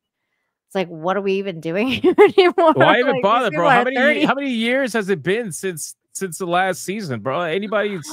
Seriously, I feel like I don't know, man. Too long. I feel like there are people that didn't have kids and now have kids in between seasons, and they're already like almost adults. It's like, what the fuck? What are we doing? Almost, bro. Like the like fucking what's her name is like married now. She's gonna be popping out at fucking baby soon. Like, it's Jesus Christ. So crazy, man. I'm like, stop. What are we doing? What are we doing? I mean, it needs to end. It really, really needs to end. And I'm glad that it's going to be finally ending. But did you see this thing? speaking of Marvel, which by the way, we got a super chat here. Thank you from Dragon Master Zero for $5. Says Marvel should have ended after Endgame. That was the whole point, exactly, because it's called Endgame for a reason, and they didn't end it. But I saw this thing today that I was like, come on, that's just like some bullshit. This is like the bullshit hype that they're trying to like hype it up to be like, go to the movies. I please. saw that. They were like the apps are crashing. Yeah, get the fuck out of here. The apps are crashing. I guarantee you, if you go to the what do you call it, to like the movie theater and you go to select your tickets, it's gonna be like all these seats are empty. Yeah, it's like, oh yeah, the apps are totally crashing. The funniest shit was like, I made a tweet about this, like being like, why don't I fucking believe this shit? And somebody was like, somebody made a comment and Regal Cinemas like commented on there. No like, way. Yeah, they were like, I'm trying to pull it up, but they're like, our apps are working fine. You can buy your tickets right That's now. great. That's great. I'm trying to find that. That was so fucking funny. And there's like people literally like posting their pictures of their seats and stuff like that. Like they're like, mine's working fine. And all this shit. Where is it? It was so funny. It was a Regal Cinema, like the actual Twitter account was like, our website is working fine. People are like saying, stand his face. Oh my god! I know why I don't believe it, because of Pedro Pascal. I can't stand this dude either. He's one of these guys that he definitely has some roles that he killed that he did a great job in. Oh, there it is. Hello, Fantastic Four tickets are live online and in the app. Please refresh your browser. Try again. If you can be of further assistance, please research our blah, blah, blah. So that they actually replied to this. That's hilarious. Funny. That's like exposed in 4K right there. That's great. That is great. Oh, but no, I feel like he's in too many things. Yeah. He is, yeah, he's like what The Rock was at one point. The Rock was in literally fucking everything. And what's his name? Jason Statham was also in fucking everything at one point. Yeah. Even like romance movies. I'm like, what the fuck, bro? You guys really can't find anybody else. So I feel like Pedro Pascal is that this generation, this few year generation actor where he's just, which is weird because the dude is like 50 years old. Like like at least like The Rock and Jason Statham were like much younger. Like they were like they were in their 40s, I think, early 40s or late 30s. Like late 30s, early 40s. But it's just like this dude's like in his 50s and he's just fucking everywhere. And I'm like, yeah, why do the young people like respond to this guy? Like, doesn't even make sense. Because he says the right things. But did you see that whole thing with The Last of Us? Because all the regular, like all the normies started freaking out when he died. That was funny. I loved it because I mean I wasn't watching the show, but I loved the reaction. I knew it was coming, obviously, number one. And number two, it's like I get to experience from the outside the annoyance and the anger that I felt when I played the game. So now I get to be the outsider looking in and being like, ha ha, look at you guys, because it's like knowing the train wreck is coming and just sitting there and waiting for it. That's exactly what happened. I was just surprised that they did it so early because I knew that they were doing 3 seasons. So I figured they were going to break up part 2 into 2 seasons. And I figured they were going to kill him at the end and then transition the story to Abby. But it looks like they went pretty closer to the game. Did you see what happened online like after they killed him? Because I was laughing so hard at that because he was that girl, like they made a post about Abby, like all the like the Deadline and all these places. Yeah. And they were like, oh, we're gonna like the new season shift is gonna be like seen from Abby's point of view and like blah blah blah. And literally all the comments were like, fuck this show. I hate her. I'm not watching next season. Fuck this bitch. Like all this stuff. And I'm like, oh my God, this is so fucking bad. Like no one's going to watch the next season. It is so funny too, because again, I'm tired of seeing Pedro Pascal everywhere, but the truth of the matter is he carried the show, right? Yeah, like, he had fans. Like he had fans that watched the show. Bella Ramsey cannot carry the show at all. No other character there can carry the show at all. So now these wokies that love both of them, now they got to admit that they don't like the show as much because Pedro's gone.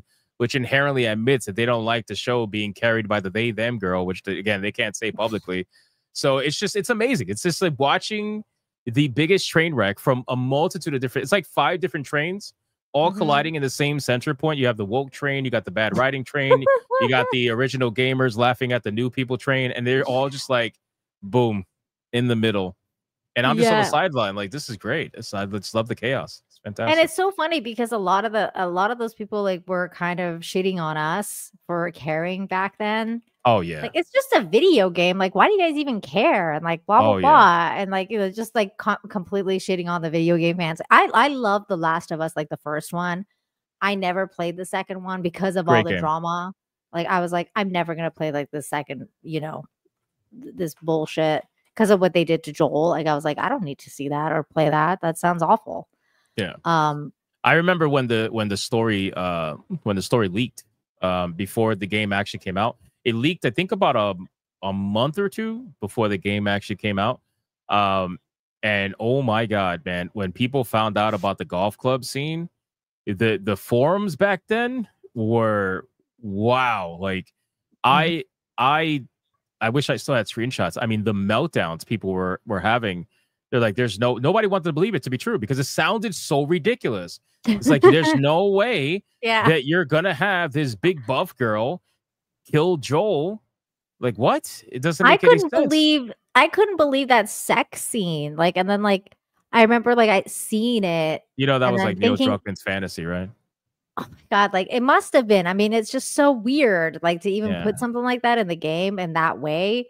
Because I mean, we've seen sex scenes before, like in The Witcher and things like that. It's not like I'm a prude when it comes to sex scenes, but like that was just like, the fuck am I watching? Like, but The Witcher ones were actually attractive. This is a dude with a female face, sort of, like, getting railed by a Neil Druckmann lookalike. This is his fantasy. This is him imagining Anita Sarkeesian with a buff body. Oh my God. He was just loving it every second of it. He probably was in the room when they were, animating it. He was like, just add an extra stroke. Just one more stroke. You know what? Make it 2. Make it 2. He's like gooning to it as it's happening, like as they're animating it. Exactly. Make her face go up in excitement. Something like he was just adding every little bit to it. Accidental seller for 20 Norwegian krona says, what if Bella Ramsey is Dr. Downey in the retardis? Wow. That's insane. Have you seen the pictures of the retardis? I think the Nerdrotic reposted it. It was hilarious. I don't think I've seen that, but I have seen this, which I was going to ask you if you've seen this cartoon thing. What's that? Have you seen this one? What the fuck is that?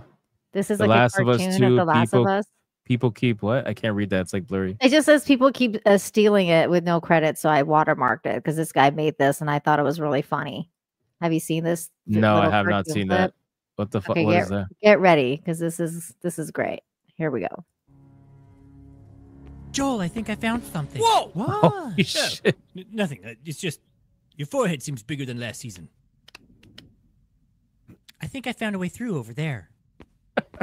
Yes. Maybe we can prop it open with something and you can slide. Whoa! Oh my God, what? Is it getting bigger? Stop it. No, seriously, what's with that? It's fine, Joel. Does it hurt? Joel, please. You're making me self-conscious. I'm sorry, it's just a little bit startling. It's a normal head, Joel. Can we just get back to the door thing? It's planetary. Leave it. It's gonna have its own area code soon.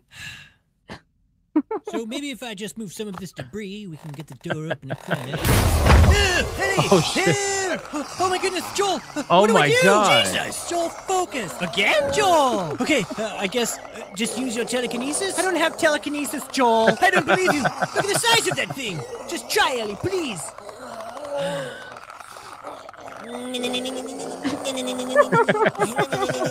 I think it's working, Ellie. Keep trying. Come on, cranium! Yeah! That's insanity. I need that for a thumbnail. Oh God, it's great. Oh my God, I don't know why people made this, but sometimes I love the internet. Man, that just reminds me of the old like Newgrounds days. Like I don't know if you frequented Newgrounds way back in the day, but so good. No. Anybody who's old like me will remember Newgrounds in the chat. That was a legendary website. lots of comedy to be had there. I'm gonna look up this retardist thing because that sounds funny. Nerdrotic, I think, reposted it. I'm almost positive he reposted it. What, Because like I remember today? Because liking he- it. No, I think yesterday. Okay, well I'll look down his page, but he tweets like a 16-year-old girl, so like that thing's Does he really? He tweets a lot. Well, recently, especially about Doctor Who, which has been really bad.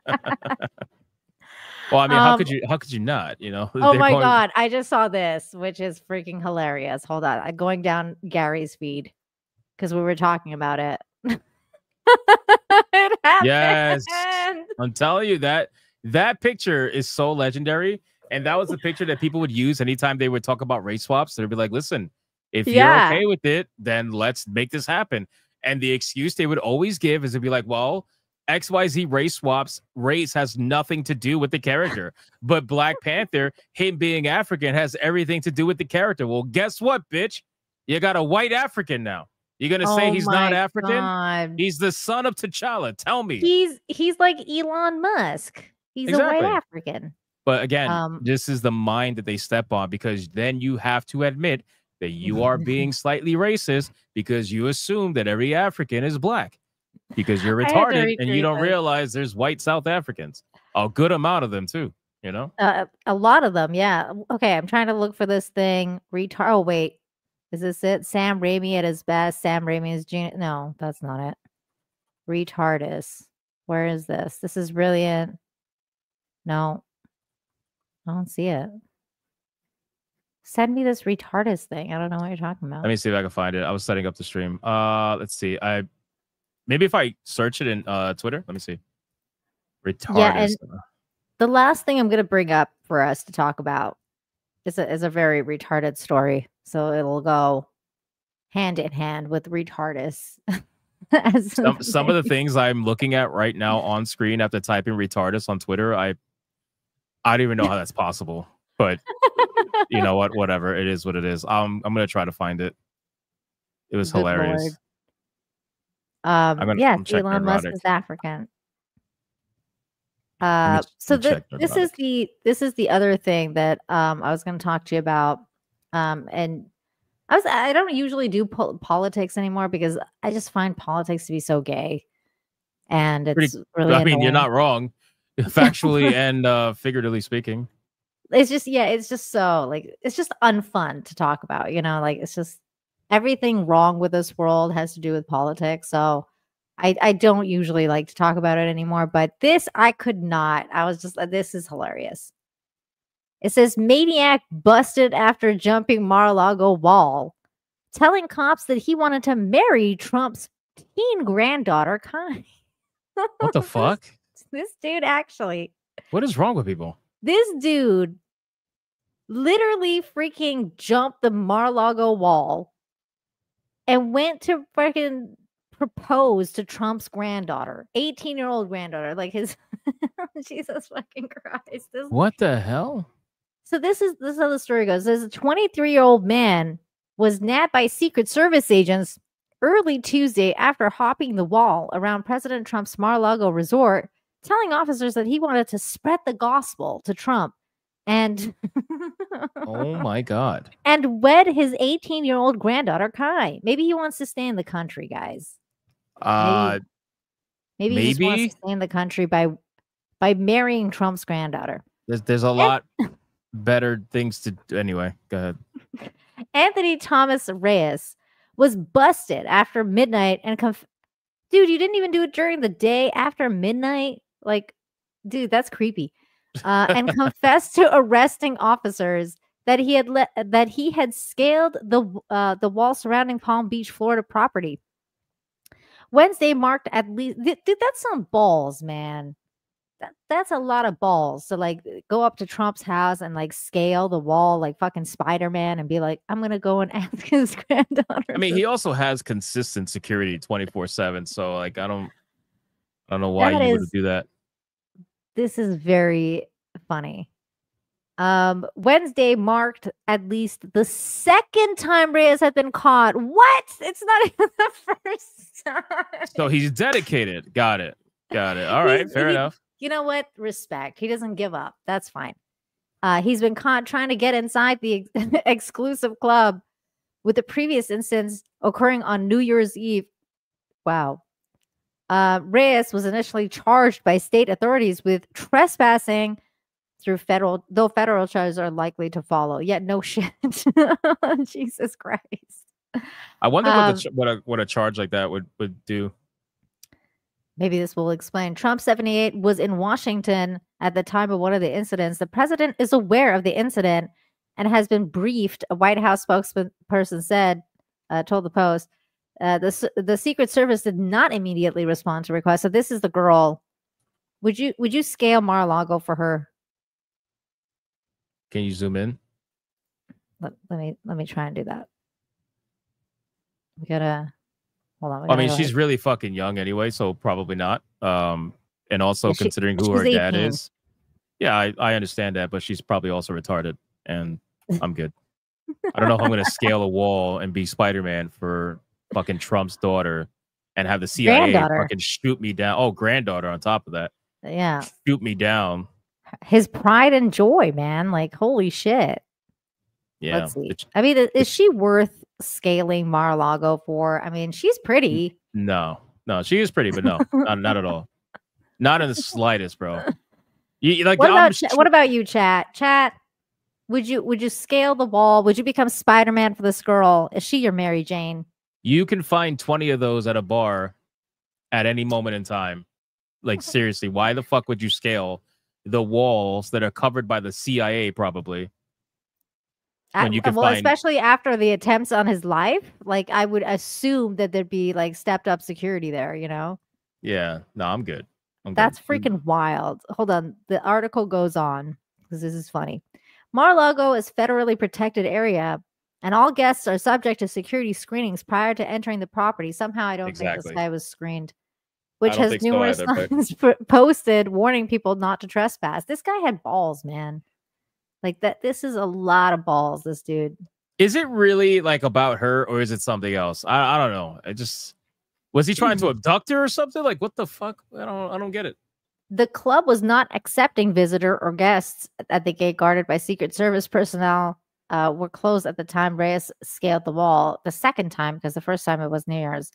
It's unclear if Kai, the daughter of the president's eldest son, Trump Jr., and his ex-wife Vanessa was at Mar-a-Lago at the time of the incident. So he didn't even know if they were there. So did he score lucky twice? I don't know. Did he find her the first time and find her the second time? No, he didn't even know that they were there, though. That's the thing. It's unclear if they were there. It says. Oh, he never made it to her. He got stopped. Yeah, he didn't know. The 18-year-old is a rising senior at the Benjamin School of Jupiter. Why are they announcing that in an article where people are stalking her? Because the journalists are stupid. What the? This literally is like an article about some dude stalking this girl, and then they're like, "Oh, by the way, this is where she goes to school, guys. Just for all the creepers out there who want to have their shot. This is where she's going." And an inspiring professional golfer who is committed to play the. That's kind of cool that she wants to be a professional golfer. Has committed to play college. Oh. Like at the college at the University of Miami. On Sunday, she placed second in the tournament. That's kind of cool that she's like pro golfer. Kai's social media post suggests that recently returned to the U.S. after a trip to the Bahamas. Why don't you tell her like her life story, New York Post? My God.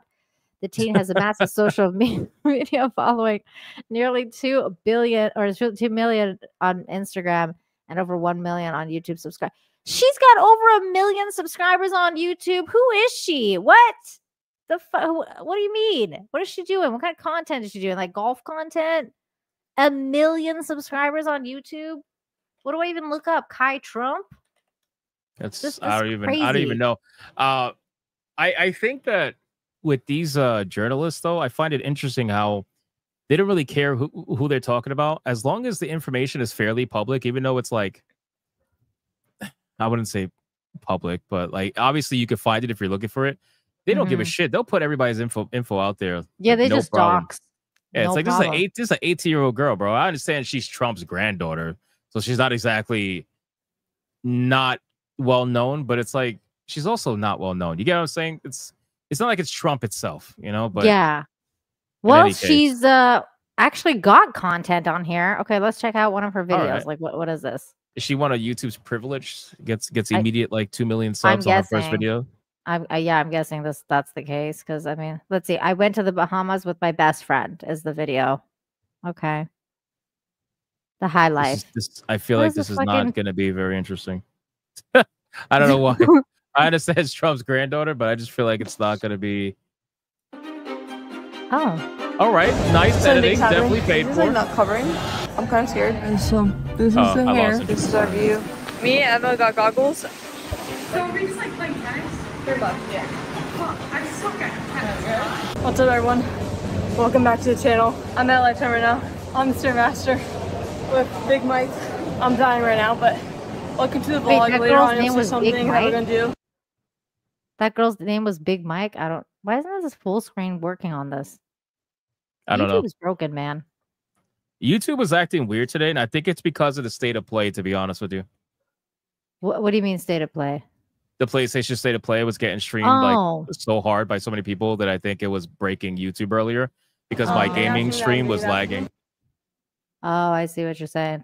Yeah. So this is the content, guys. I mean, how are we feeling about this? I'm feeling that this is a girl who comes from money, who can pay for an editor to try to jumpstart some sort of social media career, that she doesn't have the personality to jumpstart naturally, and is hoping to become something with as much advantages as possible to her. Hmm. And That's it's what probably it still seems not like. working. How many Wait, views? Let's see how many views this video has. This has okay. This has 568,000 views. It's working. 4 days ago. But is it though? Like, how long ago did she start this channel? Oh, how would you find out? Social Blade.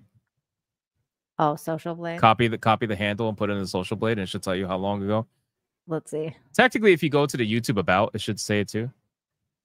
Oh, there it is. Joined September 28, 2023. So Okay, that doesn't necessarily mean that's when she started uploading content, though. yeah, that doesn't mean exactly. Yeah. That means So go on. Why don't you go to her videos and go to her oldest one? Go to videos. filter it to oldest.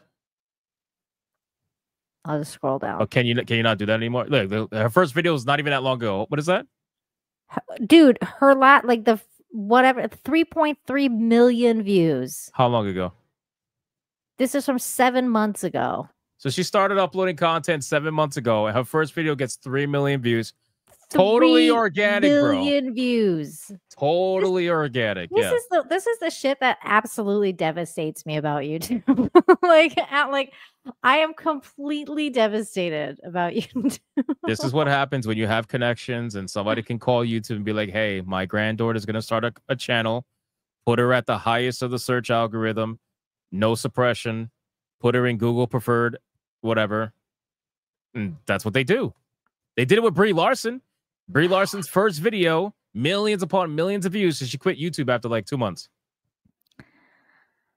Bro, I'm just devastated. I'm Yeah, just like, what us the regular fuck? plebs, we got to deal with, the nonsense, suppression, the garbage. Like she's just doing a car video. And it's 3 fucking million views. Sounds about right. Okay, now she's making breakfast or something. So yeah, definitely 3 million views. Yeah. Anyway, Oh my god, she wants to lick raw meat. Okay, that's enough. it's content. It's content. She's making more money than probably a lot of other people. So I mean, Good- she yeah, already good had. for She her. already had the money. That's this the is true. hilarious thing. This is true. Oh, I can't believe I just found out this chick has like a channel with that many subscribers. Okay, that's enough. That was depressing. She's boring, says Dan LT. It's the reality that we have to accept. Not according to like millions of people who are viewing her videos, which makes no sense to me. But how about this? This might make you feel good, right? So you will also get millions of views if your videos were inorganically pushed to the front page of YouTube. It's true. For I would. the hundreds and billions of users that utilize YouTube. I'm sure out of the billions, you would get at least 1 to 3 million clicks. At least. At least. Bare minimum. I would be more entertaining, I feel like. Probably. I mean, I showed you that funny clip and you laughed. That was entertaining, right? I would say that's entertaining. Barely. Anything is more entertaining than licking raw meat. Hey. Well, you know, chat, it wasn't me. Okay, that's all I want you to know. I'm not the one gooning here. Okay. Oh my God, Hypnotic. Stop with the racial stereotypes. I'm Hispanic. I don't have a million kids. Let's stop. Okay. Buddy, it's been super fun. So thank you for coming to hang out with me today. I know you have a show you've got going on next. So why don't you plug that and your channel and tell everyone where they can find you? Pretty simple. You got to just look up Hypnotic with 2 C's because some asshole stole the one with 1 C's. I do commentary on the main channel, cover gaming news, movies, TV shows, mainly gaming. Tonight I'm doing reaction to the state of play for PlayStation. I have not seen it yet. People have been trying to spoil it all day. So I've been avoiding it, but I'm going to watch it tonight, have a reaction to that, cover that. And I have 2 what other is that channels. exactly? Like, are they like showing PlayStation state of play? So it's, they're showing like their upcoming games and, maybe some okay, hardware so it's that like they got Nintendo planned. Direct, but for PlayStation. Yeah, they have a couple of state of plays throughout the year to like update people and stuff. Okay. And I have 2 other channels, Hypnotic Live, where I upload clips from my live streams, and mainly it's for my gaming streams. All my gaming reviews and all my gaming stuff is there because YouTube does not like when you diversify, so you have to make separate channels. And the last one would be my manga channel. If you like Japanese manga or anime and you want to see a collection of over 2,000 volumes and growing, then you can definitely check that out. Do you read them in actual Japanese? Like, do you know how to read Japanese? No. I am not. You're not I am a gaijin all throughout. Okay. Yeah, I am full English. But yeah, it's a channel where I mainly do short content because I don't have time with the other stuff I do. It's just art. But I do short content and the occasional long form video, which I actually have one planned coming up soon to kind of recap on where the collection's at. Because the last long form video I did, I think I was at 1,000 volumes and now I'm at 2,000. So it's time to update and let people know and show them where we're at. That's a nice collection. Yeah. What's your favorite manga? I don't have a favorite, but the ones that I always recommend for people that are outside of the norm, because everybody always knows the norm, right? You got your Bleach, you got your Naruto, you got your fucking One Piece and Berserk and all that stuff. Yeah. But like Goodnight Pun Pun is a very good series. I highly recommend it. 7 books. Unbelievable. It will probably make you, it probably will make you depressed, but it's very good. Inio Asano's work is very much like that. Very depressing work, but also very real and very well drawn, very well put together. So anyway, Goodnight Pun Pun's very good.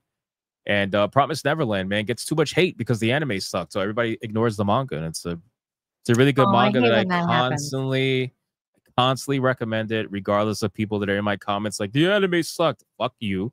I don't care. I'm not talking about the anime. So yeah, I would recommend those on top of others too, but there's just so many. I mean, the manga, like I treat my collection really quick. I treat my collection as like preservation of history for like Japanese manga. So I have manga that goes all the way back to the 80s. I have one manga in particular that's a recreation of a story from the 40s. So I have a lot of different, like a lot of everything. So that sounds awesome, dude. I love that kind of shit. So well, if you like that, go subscribe to Hypnotic Manga. I'm gonna have to subscribe to your manga channel. That sounds awesome. I like this comment. It says Star Wars Marvel purist says Relax Hypnotic, brought to you by Nina Infinity.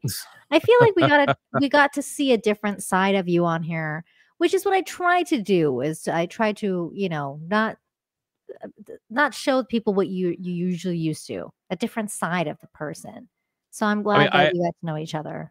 I like to entertain people and it's not being fake or anything. That's how I am. Like if I'm in real life and I'm trying to be entertaining and entertain people, then I'm very like out there and whatnot. But I can also be very chill and just talk normal, you know. So nice. People Isn't call it it nice? relaxed hypnotic, and I'm like, it's the same person.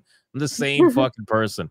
But you know, I get it. It is what it is. People, that's what it's gonna be. So it's fine. It's more chill because like when you're on your show, you're like, you know, you're on the go. You know, you're on. You're like, oh, now I gotta like pump up the volume and call you guys gooners and you know, like that kind of thing. But now I had oh my god, really quick. I had somebody during the waifu battle last night. I know he was trolling me, but I just trolled him back. He said he was like, "Oh, hypnotic, you need to calm down. You're too hype or something like that. Relax." And I was like, I'm just having fun, bro. I was like, you want me to be relaxed? Fine. So I started doing the rest of the waifu battle super monotone. And the chat was flipping out. They're like, stop, what the fuck? Stop, don't do that. And I was like, yeah, you know, Eve got $5, you know, and that's cool. And oh yeah, the challenger got $10, and people were losing their shit. I was like, oh, what happened? What happened?